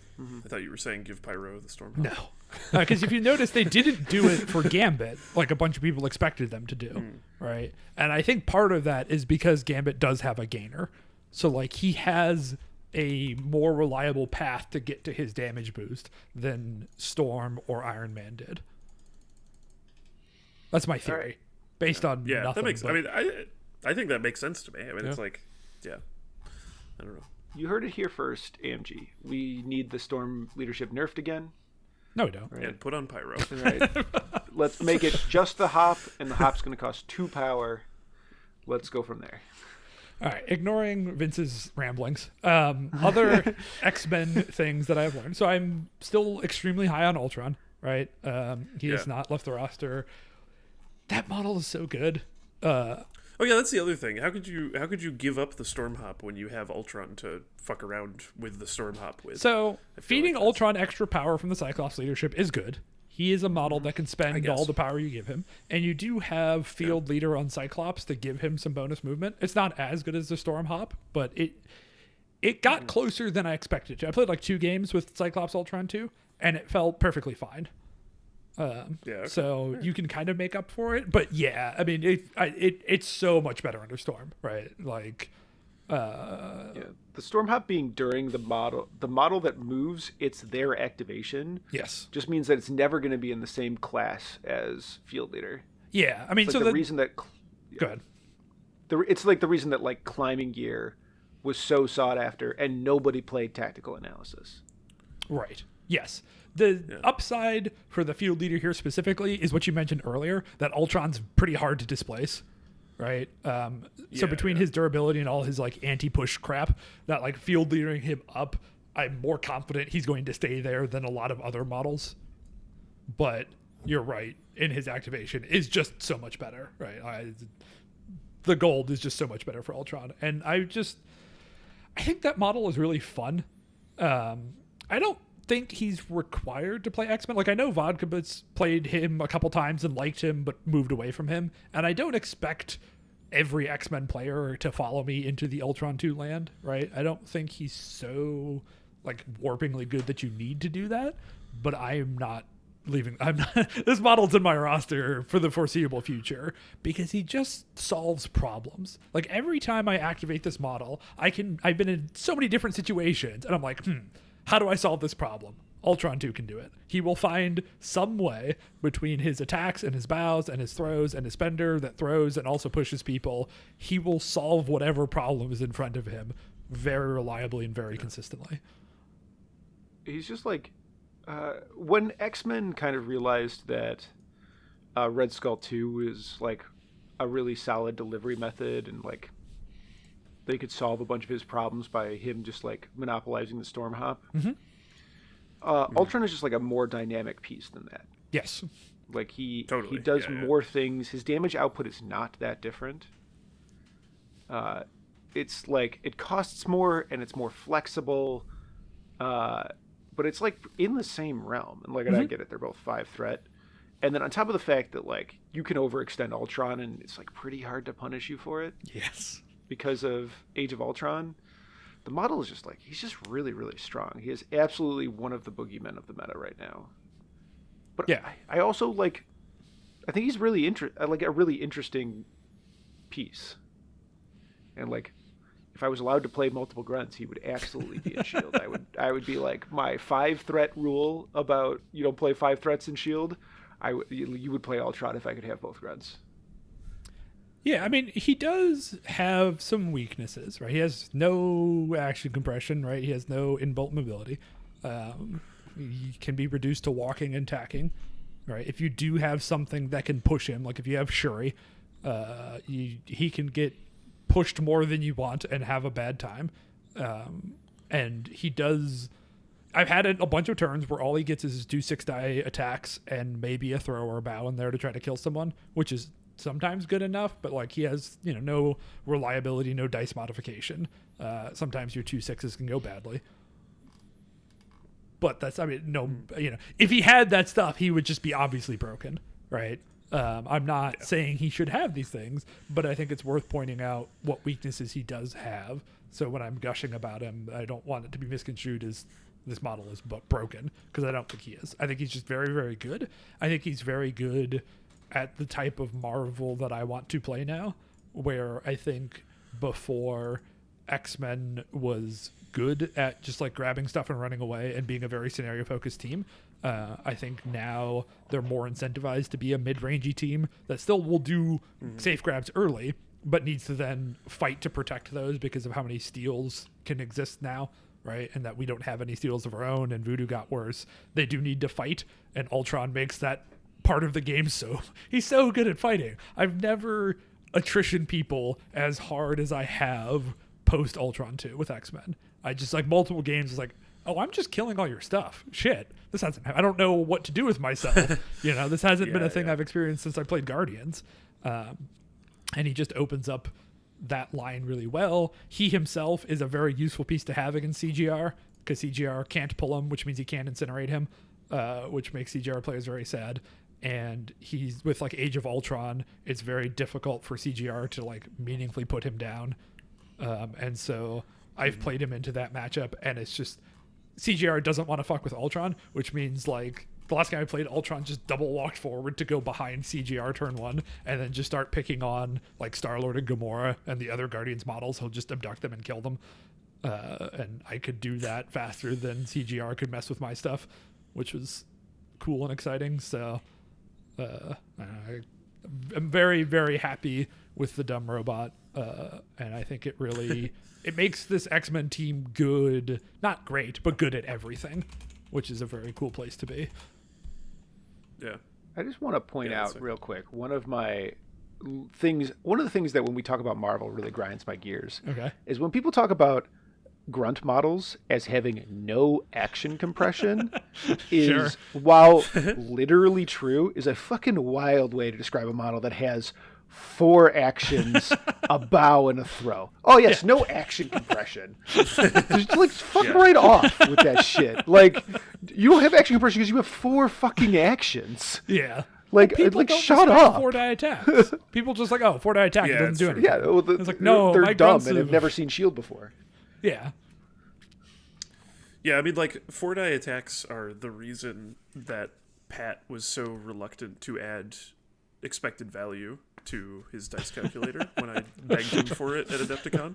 Like, because it's like, the expected value of grunt attacks is kind of low compared to most of the models in the game, obviously. But the fact that you can even put a quarter into the grunt slot machine and occasionally kill a model with them is an insane advantage over not being able to do that, even if sometimes they make attacks and do nothing. So, And maybe this is just like my opinion or whatever, but man, it feels like the vast majority of models that have grunts, like they're not paying like a full point for that grunt. Definitely not. And that grunt often can be like, I'm a 2 threat, you're dead. yeah.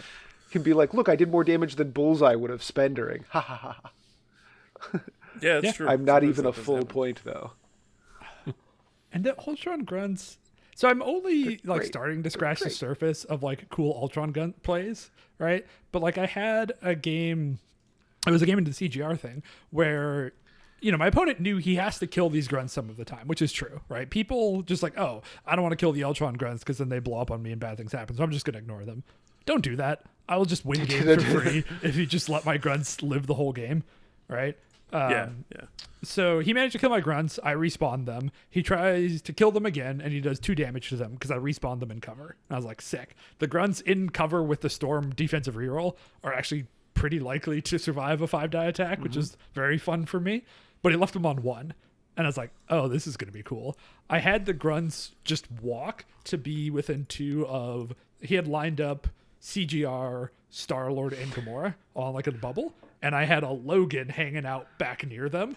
So then I could start with Logan going, attacking and throwing CGR into Gamora, and then placing for a perfect beam that would also clip the grunts. And so it does 1 damage to the grunts at the start of the attack, killing them, dealing a damage to all of those models, and also making Logan get his rerolls back because that was the only allied model I had over there. And then I did a 7-die beam with 2 rerolls on all of those models. It's cool. Finding... I think you have to be careful about how trigger happy you get killing your own grunts because you do want them alive most of the time, and they are the hardest grunt to get back, sort of. Like it's kind of an up in the air between the shield grunts and the Ultron grunts. Which ones? The Ultron grunts are way worse at coming back. Okay, perfect. I thought you might fight me on that, and I was prepared. No, Great. They're way. So you don't want to get trigger happy killing your own grunts early, but it's worth paying attention to scenarios where you can kill them for value, right? Because it will happen, and you will feel incredibly smart and cool and handsome. So rewinding to a thing you said earlier. Yeah. What do you think the percentage of like, okay, full health grunts in cover, Storm reroll being shot by a 5-die? What do you think the odds of them being one shot there are? God, I really don't. 40%. 40%? Try 18. Oh, that's so good for me. Because they have 3 health. They do have 3 health. That's a lot of health. It's a lot of health. And they're deaf like, too, which is very important for the Yeah, like, and they're not deaf skull too. locked. Yeah, like the likelihood that they should almost always block one. So like, what are the odds of you rolling 4 hits on 3 dice? On or 5 dice. 4 hits on 5 dice. Yeah. Like, like, good Lord. I really don't agree when people say these are the worst grunts. I definitely think it's the ninjas still. I've come around to that too. I was saying that these are the worst grunts early on, just because like grunts being able to do scenario stuff is a very useful niche, right? Yeah, like, it's a really big deal. Like the don't get me ninjas grabbing an extract late game and running to the edge of the table is a huge pain, right? But having played against Carl, who did a lot of that, and kind of seen that play out, the amount of times they get to do that isn't very high, right? The ninjas are awkward to respawn. It's awkward for them to actually get an activation to pick something up without your opponent doing something. Like outside of turn 1, right? They spawn on Daredevil's turn, so you get a whole round to interact with those ninjas if they are in a problematic spot, right? And then their attacks are by far the worst attacks just by being virtue of range 2, right? All the other grunts have longer range, which means they get to double attack more often than the ninjas. So, or like easy access to like buffs, like the amount of like just like kind of freestanding rerolls that are in Cabal to assist both the Ultron grunts and the Hydra grunts. And then also on top of that, like the shield grunts just have an inbuilt reroll. yeah, I mean, the shield grunts are the best grunts. Everyone knows that. I think you're right, but you're saying that in a way that implies that it's by a lot, and I don't think it's by a lot at all. It's by a good bit. Because the thing I like the best about the shield grunts is that they are the best at scenario, because I think the buy you time thing is incredibly good. Yes. And they're also one of the probably best at attrition because of the inbuilt reroll they get and the rest of Nick's kit. Yeah, they have one less health than the two they're competing with. Yeah. They they're lose on expensive. survivability, but they're better on scenario and better on attrition. And I think that combination puts them... Well, like, survivability is part of attrition. It is. And, like, I don't know. I think it's... But I think it's still kind of up in the air between them and the Red Skull grunts, but... They can play so far back, too, and then still be relevant. Like the same thing with the Hydra grunts. The Hydra grunts range 4.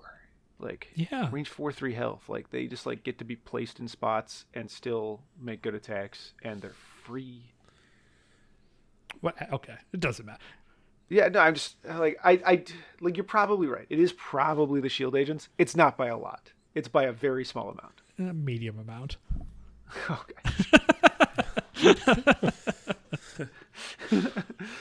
But yeah, the main point here is that people who think the Ultron grunts are like far and away the worst ones don't understand grunt play very well. IMO.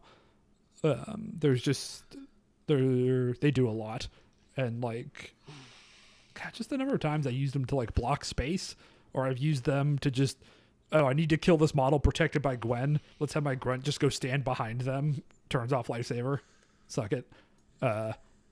When I keep having to play into stupid new Doc Ock and they play sinister traps, I just have my grunts double walk at the trap and eat it. And it's like, great, terrific. Trap's gone. My thing now. I saw a fantastic play the other day that was Ultron on 4 power, no grunts, throws a building into space into no one to spawn grunts and hop off them. Yep. So that he can double tap someone. I was like, this is stupid. This is the dumbest thing I've ever seen. Yeah, it's 4 power, absurd. move 5 inches on a 5 threat that has no compression. Yeah, especially in the X-Men list. I've actually started evaluating my affiliated X-Men's based on if they have easily accessible terrain throws. Because so many times I've needed, it's like, oh, they kill the grunts, and you want to respawn them before Ultron activates to get maximum value, right? Because then they get rid of the stagger return sooner than they would. And so I've had multiple games where I'm just like, Storm's hanging out in the back, and I'm just like, well, I'll make my 2 gunshots, throw this dumpster, throw this light post into space just to get the grunts back. And then I had a game where I did that, and then they killed the grunt, so then I had Rogue do the same thing of just throw a fighter jet at nothing so that I could get the grunts back again. Having extra terrain throws in the list does make... I wouldn't, like, play a bad model with a terrain throw, but it does get you notable bonus points in my Ultron list if you have the ability to destroy terrain and help him out. I did it once with Logan throwing CGR in a dumpster because I needed a fucking grunts back, and it's just, you just have to be an allied effect that destroys terrain. So Logan throwing people into stuff gets you your grunts back. Wow, throwing the best model in the game into the dumpster, just like what Vince would have wanted if he was still here with us. Okay, so when do you not play Never. Ultron? Okay. I wasn't when a sure new about model that. comes out that's better than Ultron. Yeah. Like going into second wind, that was one of my big questions I wanted to solve. Like, when do I not play Ultron? Right. And then, so every game I sat down, I thought about it real hard. Right. I was like, does he make sense here? What is he going to do? What's the game plan? And every time I was like, yeah, he seems good here. And I played like a pretty wide variety of stuff there. And then I did that for a little bit longer, like some of my practice games afterwards, before I just came to the conclusion that model is just never bad. He's such an all-rounder, right? And his weaknesses are, he's good into crisis teams, he's good into attrition teams, he's good into mid-range teams. Like, his weaknesses are very specific, but there's no like shape that he's bad at once he has the hop. Right, the hop solves. He's good on D's, good on B's, good on E's. Doesn't care. All those like solves a lot of his big questions people ask about the model. He's good at all of that stuff. So, are there any like threat levels or matchups where having a mandatory unaffiliated model feels like it's screwing up your list selection, or no? Not really? So I did make some. Or, I mean, list construction. Yeah, Sorry, but I did make some tweaks because of that. Because it does force you into some interesting places, right? So at 15 threat, right? No, 16 threat it was. Because I put another affiliated 3 in my list because there's times where I have to play 3 3s and Ultron. Maybe it wasn't 16. Okay, There's some so number where that came up. Wouldn't that be, 3 3s and Ultron would be 14 points. So it was 18 maybe, because then I wanted 1 4. I don't know. I forget the exact number, but there were times where it's like, I'm going to play 3 affiliated 3s, right? Oh, it's because there's games where I wanted to play him and Voodoo or him and Pyro. Right. The problem would come when you want 2 affiliated models. And my original list only had 3 3s. It was only Storm, Beast, and Domino. And there was times where I don't love playing Beast or Domino. They're kind of have pros and cons. So I put an X-23 back in my list, even though I'm not like the biggest fan of that model, but I just needed another affiliated 3. And that probably becomes Shadowcat when she comes out, and I'm still super stoked. But so that was a change I made. The other new change I made to this most recently was I was trying to figure out what to do against like Web Warriors and Scoundrels. Because when I played Kev at Second Wind, right, we got 20 threat on Scoundrels, and I wanted to play Voodoo and Ultron, which are 2 of my best models at dealing with Web Warriors, unquestionably, right? And so then to do that, I could play 2 3s and a 4, right? All have to be affiliated. And my affiliated 4s, it's 2 4s, because I played Logan, who I'm happy to play into webs, but then I needed another affiliated 4. And my choices at the time was either Colossus or Cyclops, who I think are both okay into webs, but not as good as they could be, right? Right. And so after Second Wind, I pulled Colossus out for Rogue, because I think Rogue is interesting into Web Warriors, but man, I fucking hate Rogue. This is the other thing, kind of like Magic. Every time I try this model, because the Canadians love Rogue, they think she's the best X-Men, I play a couple games with her, and she's just not what I want. She's too much of a generalist and not good enough at any one thing, and there's too many games where her stupid attacks just don't do anything. I hate generalists too in this game. They really tilt me. Except Ultron. Just play Ultron. Well, sure, okay. Yeah, no, I'm with you on that. So I cut Rogue for now. We're back on Emma Frost and Headmistress. And that has been... So that was something I discovered based on actually Vince's advice when I was trying to figure out a Cyclops list. Was he was just like, what if you just made the gunniest gun line, right? So just bring all of your best ranged attackers, which includes Emma Frost and Headmistress. Like, Headmistress is a very good card for gun lines because it can let all of your guns reposition at once. Right. And so I tried that a couple games, and while like the Cyclops leadership part of it and like being a gun line I think didn't quite work out, Emma was impressive every game I played her. Okay. Because she does have a good gun. She's the best boat. She's the best boat anchor in the game. She sure is. Man, Headmistress is a good ass card. Storm isn't one. Headmistress is definitely very good. Yeah. I've had plenty of situations where I just use it for a charge on Emma, which is just like I pay 1 power, Emma walks, attacks you twice, and kills you. Feels like a very good floor, and then it's just like all upside from there. And so the theory, I haven't tested this yet, but the theory is in that, like, if I play Kev again in that same match with 20 threat, I can pull Colossus out, put Emma in, and then Emma is good at attacking Web Warriors because she turns off like Miles rerolls. or Right. spectacular rerolls. She gets around Spider Tracker. She gets around Gwen because they can't react during her turn. She gets around banter. Yep. She kills Panther. They got Panther. Like, Mystic attacks are good. Her moving people around is good. And then a late turn Headmistress. So, like, oh, he pushed a bunch of people off of points. What if all of my affiliated models could move medium in any direction? Oh, look, everybody's back on the points Yeah. where they need to be. Yeah. We're going to try it. Yeah, I mean, that seems very good. Okay, I had a quick question because we kind of moved past this, but I'm gonna take us back. Yeah, please. If they rule in the way that I think they're likely to on the Ultron grunts respawning, does that meaningfully change? Well, they have ruled on this, and I got what I They have? wanted, so you can get out of here with your evil thoughts. Wait, they did rule Yes. on it? Yesterday. When did this happen? Oh, okay, my bad. Did they do the you lose priority or no? Really? Yes. I think that's interesting because they always go with like the most conservative rules as written version. What did they say? So here's the forum link. I gotta go pull something up in the rule book to help explain this, which he did not put in this. So, Of course. so they did mention that like when the grunts come in, they will not have an activated token. So Okay. it still does the thing of like other grunt parents where you can pass if you want to have, like if you want to give up priority, you can do that on the turns the grunt respawns without an activated token. So like that part, You can just infinitely pass if you don't want priority the next turn. yeah, more or less. Cool. They should just errated it to come in with an activated token. But then let me find the section on. Okay, so the priority token has different rules than what is kind of colloquially explained, which actually is the strict reading here, right? So Okay. in the rulebook, part of the cleanup phase, step 5, if the player who activated the last character during the activation phase has the priority token, they pass it to their opponent. Oh, it's not.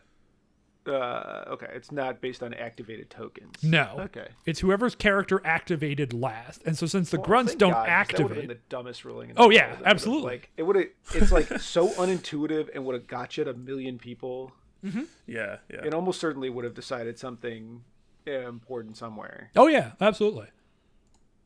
But don't have to worry about it because the actual rule book did cover, like it is in the core rules written the right way. I don't know. I'd be curious to know how that first ruling got out there, right? Because it is pretty clear when you look at the rule book how this would work, but it doesn't matter, right? They deleted, they fixed it. It's all good. It's not worth dwelling on that. But I do not have to worry about giving up priority by spawning grunts.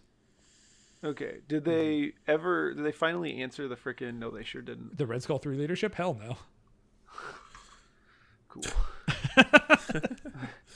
We're almost there. You think by December 13th they will have answered all the core box questions that were there before release?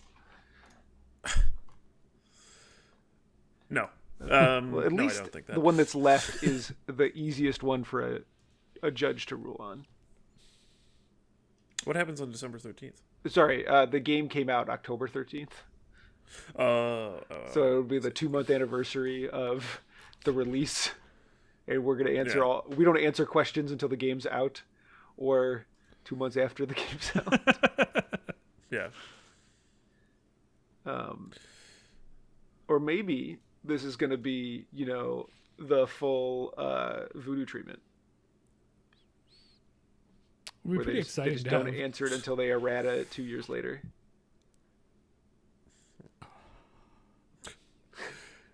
Yeah. God, that's so fucking fun. All right. I think Last the thoughts? delay on it is because there isn't an answer they can give without adding a word somewhere or like making it play very weirdly. Like I think yeah, there's they just need to actually a actually problem change with the the words text. on the card. Yeah, I think you're right. I think that's. But can't they just say this is how this works and then But they're very reluctant. Like, so I know the rules forum have problems, but generally they're very reluctant to just say it works because we say so. And Yes, usually they that's can the- point Oh, to okay. words in the rule book or in an FAQ somewhere saying this is why. And it's always very literal. And so they're sometimes quibbling about definitions of what X or Y means. But they generally do a pretty good job just not giving you because we say so answers. And I do appreciate that part. yeah. Yeah. Yeah, fair enough. They don't always fully explain like their things, but it's Yeah, never well, like the priority thing, because I just had to said go so. look in the rule book myself to be able to explain why the ruling works the way it does. Yeah. But it is usually, there's evidence you can go back to. Yeah. Well, I don't know. Closing thoughts on Ultron or X-Men or timelines or anything else? Didn't we have a third Any of you? topic? We did. Me and Pat recently went to Warfare Weekend. Oh, yeah. Oh, sorry. Made a return. Okay. Well, if you don't Pat. talk about it now, it'll never happen. So Yeah, but there's- how was I don't really- Warfare Weekend? Did you It was have a fine. good time? It was good. I played some criminals. I kind of remember it. It was a while ago. Did you make any great discoveries and or change the faction you're playing as a result? Not exactly as a result. But like partially as a result. Sure. I don't know. I've been playing some Spider Foes since, but that hasn't been like a super intentional decision. I just don't have a big event I'm planning for. LVO's in like a month and a half. Yeah, well, I'm not planning to do well, so Oh, okay. I'm not really planning. I see. I don't know. I got my first CGR game. Oh yeah, CGR was all over Warfare Weekend for yeah. the record. It was like 20-something really? people and there were 7. And I hit 3 of them. Damn. Jesus. Yeah, That's I only hit one. I was pretty sure I was gonna hit a second one, and then I looked like a moron because he just played like incredibly extract stealing Inhumans instead, and got me real good with that. That's funny. So I don't know. That was kind of annoying, but I learned some stuff. I learned things about the MODOK leadership. I played MODOK once, which I don't do very often. But you're contesting an extract before you pick it up. So Yes, that's true. yeah, I don't know. Yeah. I don't So know. if you're standing on a Why, leadership on an extract, you can use the leadership. why are we talking about this? Because our listeners, we've noticed that our listeners really like it when you talk, Pat. So, Pat, what are you liking about Spider Foes, and why are you playing Spider Foes? That I didn't play at Warfare Weekend. Correct. You did actually play Spider Foes Warfare Weekend. Thank you. Did I? You played a game against Nick. Don't On think I played Saturday Spider night. Foes. We played the same criminal spider matchup twice in a Oh, row. did you? Was it me that played Yeah, I think it Spider was. Foes and you watched? Is that what happened? Whatever. Fine. Wow. But Amazing. what am I liking about Spider Foes? Not a whole lot. Well, that's true of every faction That's you beautiful.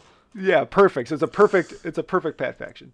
They feel less durable than criminals. Hype. I keep getting Doc Ock killed because I treat him like Kingpin, who's faster, and thus, I can put in more danger. So you know how people used to say that like Kingpin wins by default Yeah. if the game It's definitely a thing happens? Vince likes to say often. Yeah. Whoa, I haven't said that in a long time, and it hasn't been true for a long time. So playing Doc Ock does not feel like that in the slightest. No. I don't know. Like I feel like the only games I win are the games where my characters do absolutely nothing except stand there with like some extracts that they may have managed to steal.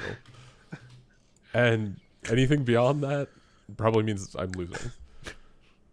I don't know. It feels weird. I need to try Hellfire, I think. But Yeah, well, you probably like Hellfire if you have a lot of time with Kingpin. They're like I think I that, just right? don't like That's what any of everybody these says. leaders. Like I think I like the scenario That's game. the problem with all these 3 of teams. those factions. Yeah, I know. What's the That the leader you leader's the do worst like? part of it. Thor. Thanos. I don't know. What is a Okay, leader I okay. do like? I don't know. I've probably never played a leader I liked. Well, you've played against like when an You don't like opponent's Sam? game. Was there a leader you were impressed by okay. or thought? I was impressed by Black Bolt, but that faction seems complicated to play and seemed They're fun. I don't know. Or that part is fun anyway. Cosmic Ghost Rider heavy. Or They are Medium, probably yeah. Cosmic Ghost Rider. medium, yeah. Yeah. I had a game against Wakanda that I was impressed by, M'Baku. They were also playing Cosmic Ghost Rider.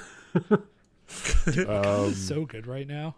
We don't have to go into like long diversion of this, but so like there's a 3-man team tournament coming up here locally like 3 weeks or something, and so my buddy Andrew's been playing a bunch of Wakanda for it. Pat is holding up the claw in M'Baku box. The more I see from him in M'Baku, the more impressed I am by that model.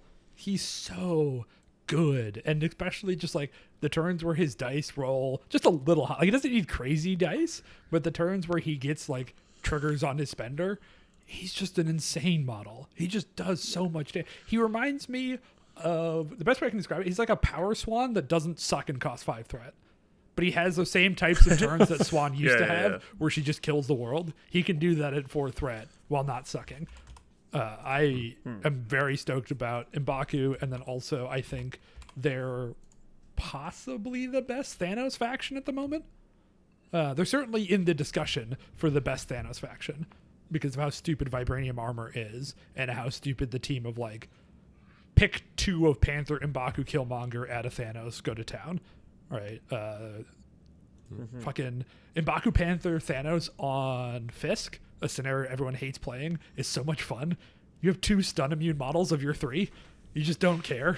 You just get to go play normal game while everyone else is stunned, and then you can put Vibranium Armor on Thanos, so they just can't hurt him for it. Like, he's just invincible for it. Anyways, Wakanda very good. The right Vibranium now. Armor interaction ruling is fucking dumb. That you can apply the min 1 first, and then the min 0. The min 0. Yes. So he's just effectively reduced damage by 2. Yes. So the model's fucking invincible. It's very dumb. This is a thing I need to go check about my dice calculator. I actually know if that works right. What happens if I check both boxes? That's what I'm realizing. I don't actually know the answer. I give you both boxes, but You do. Wait, when you say Vibranium Armor, you mean the Vibranium Shielding card, Yes. right? Oh, Or- yeah. Sorry. Okay. Just No, making it's sure important to get that what right, I was 'cause thinking. it's not a card most people see very often, so getting the name right will be helpful. Yeah, those 3 models at 16 on Fisk is fucking dumb. It's so dumb. And then, like, I think New Panther is really good with Death Decrees being thrown at him, where you can just have, like, 10 die reroll 2 builders for fun. I also didn't really realize how far Quicksilver goes with the Wakanda nonsense. Oh, with When Spirit of you, Wakanda? Yeah. With Spirit of Wakanda, that he can, if he stands in the middle, he can grab either of your spider infected and then stand on a midline D. Yes. He gets to move long 3 times That's- and pick something up along That's the way. so far. yeah, that's what happened in my humans game. It was fucking incredibly annoying. Yeah, Yeah, it was Quicksilver's my great. team game that People we are sleeping that on we Quicksilver lost. as a model. Yeah, he's awesome. But it was also like we were in position to punish it, and he just didn't take damage. Yeah. Like, we were also spiders, like, so we were like kind of pillow fisted, but we walked and slapped him twice with 5 die attacks, and he was like, no damage, thank you. Well, if you do damage and don't kill him, he can just leave, too. That's fine. Whatever. Get off my point. Don't score points. Yeah, I don't know. That model, or the Spirit of Wakanda stuff, I've been pretty unimpressed with it. It just seems like it definitely does 2 tactics cards worth of work. And the question is like, putting them that early in the game, is it enough? I don't know. It is. But yeah, R&D Wakanda's just an needs to interesting go, spot, Pat, but if you're- whatever. We don't have to do a deep dive on Wakanda. Any other leaders, Pat, that you like? I should have been thinking about that. Not really. Star-Lord Pick up the pace. sometimes, Okay.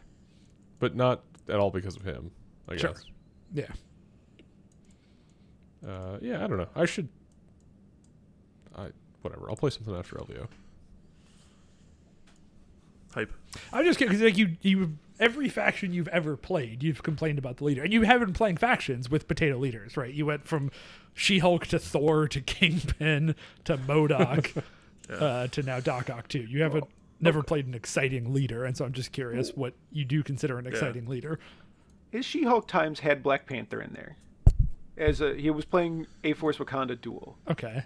A little bit. I never saw Almost Pat never play a Wakanda game. I played like 2. Okay. Yeah, he was mad every time he did. Yeah, because everyone would wanted tell to me play Black the big Panther's green lady. tanky, and then he would just get fucking one shot by Corvus. It was really great.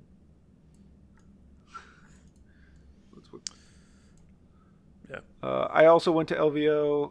I beat a bunch of Warfare Weekend. Sorry, Warfare Weekend. You did go to WFW. LVO, and you beat a bunch of people Yeah, at it's LVO. true. My but that highlight was a of while Warfare ago. Weekend was that I got a silver in the painting competition, which I entered with my Thanos, and then they immediately put it between two models that were in a different whole league than I was, and I was like, maybe just hand it back to me. I'm good, thank you. Right, and then when I went to go pick it up, and I'm like, okay, no, we're gonna leave it in. We've committed to doing this, and then I came back and they handed me an award, and it turned out it was a rubric-based contest. Oh, So it hell was just yeah. like they graded you. There was like, is this worthy of a gold? It gets a gold. If this is worthy of a silver, it gets a silver. And there were only 3 golds given, and the 2 models it put me in between were 2 of them. How many silvers So- did they give out? Do you know? I looked like it was more than 15. Okay. I don't really know. That's like yeah. all of the entries fit in a single case. Okay. And like you see those glass cases, they all fit in a single case.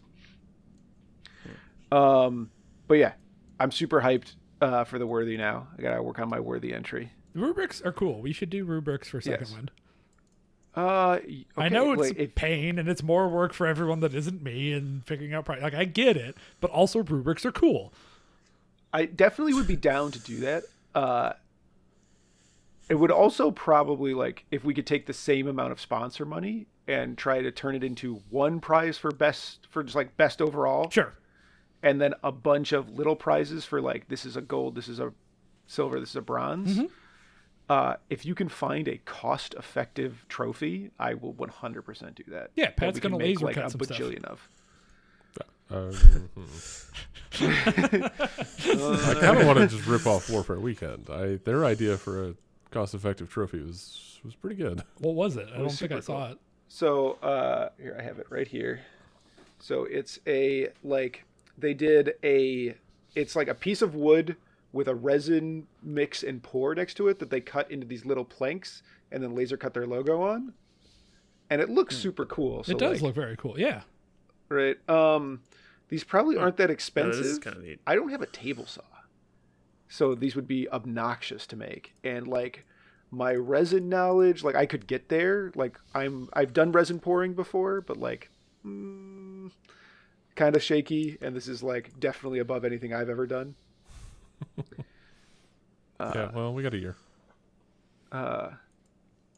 But otherwise, I beat all the frickin' CGR's asterisk, and I lost because I didn't understand paranoia. Or like, I just had to play more games on paranoia. I played paranoia the very next round of the game I lost, and I smoked the guy just based on the lessons I had learned the immediate game before. Of like, I don't know, when Shield loses, it's because like you misunderstand the tempo of the game. And that's exactly what happened to me. Was I did not understand the threat that he was projecting on me. I thought there was more of it than there was, so I didn't grab things off the midline on turn 1. And then I also misunderstood how much that was going to punish me. Mm-hmm. And like I played around those mistakes and I battled it back to a point where Toad had to like one tap a 2-health bullseye with just a builder, which is like not great odds, but also like, you know, like it's 35%. Like Yeah, it happens. to like losing, like that's a totally acceptable like margin. Like if I do everything I can to come up back from my mistakes and all I can do is get it to like 65 to keep the game going, like that's pretty bad. My opponent played great. He's from your local meta. His name escapes me. It's Dustin. He's from the Bay. Dustin, that's right. So I see him at like some of the bigger events and at Curkov, but not like every week or anything. But yeah, Dustin's Yeah. a very good player, and he's been playing He's a very good player. solo Mystique for a while now. Like he was playing that at that's CarlCon and did interesting. well with it there. He has definitely put a lot of time and reps into like he doesn't even have Magneto in there to pretend Yep. that he's going to go the other direction. It is Mystique and 9 other non-leaders. That's cool. Yep. So that was the one game I lost. Confirmed CGR bad model. Can't beat Shield. Couldn't beat Spiders either when we played Spiders in the team event. Terrible model. Although big asterisks there too because we played a 24 threat because of the weird team event. And he really can't kill 24 threaded spiders that are as wide as possible. Well, look, we're all stealth and standing in cover with rerolls. Yeah, I don't know. Warfare Weekend was a good time. I would do it again.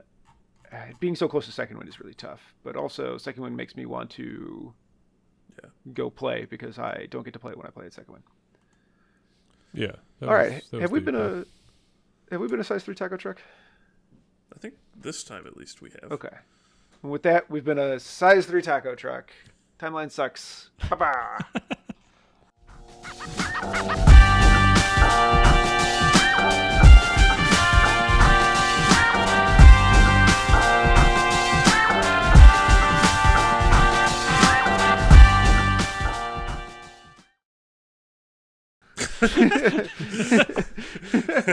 Can you sign off all podcasts like that? Like those exact words every podcast from now on should be like... Timeline sucks. Ba-ba. Yeah, timeline sucks. Bye-bye. All right, I'm stopping my recording.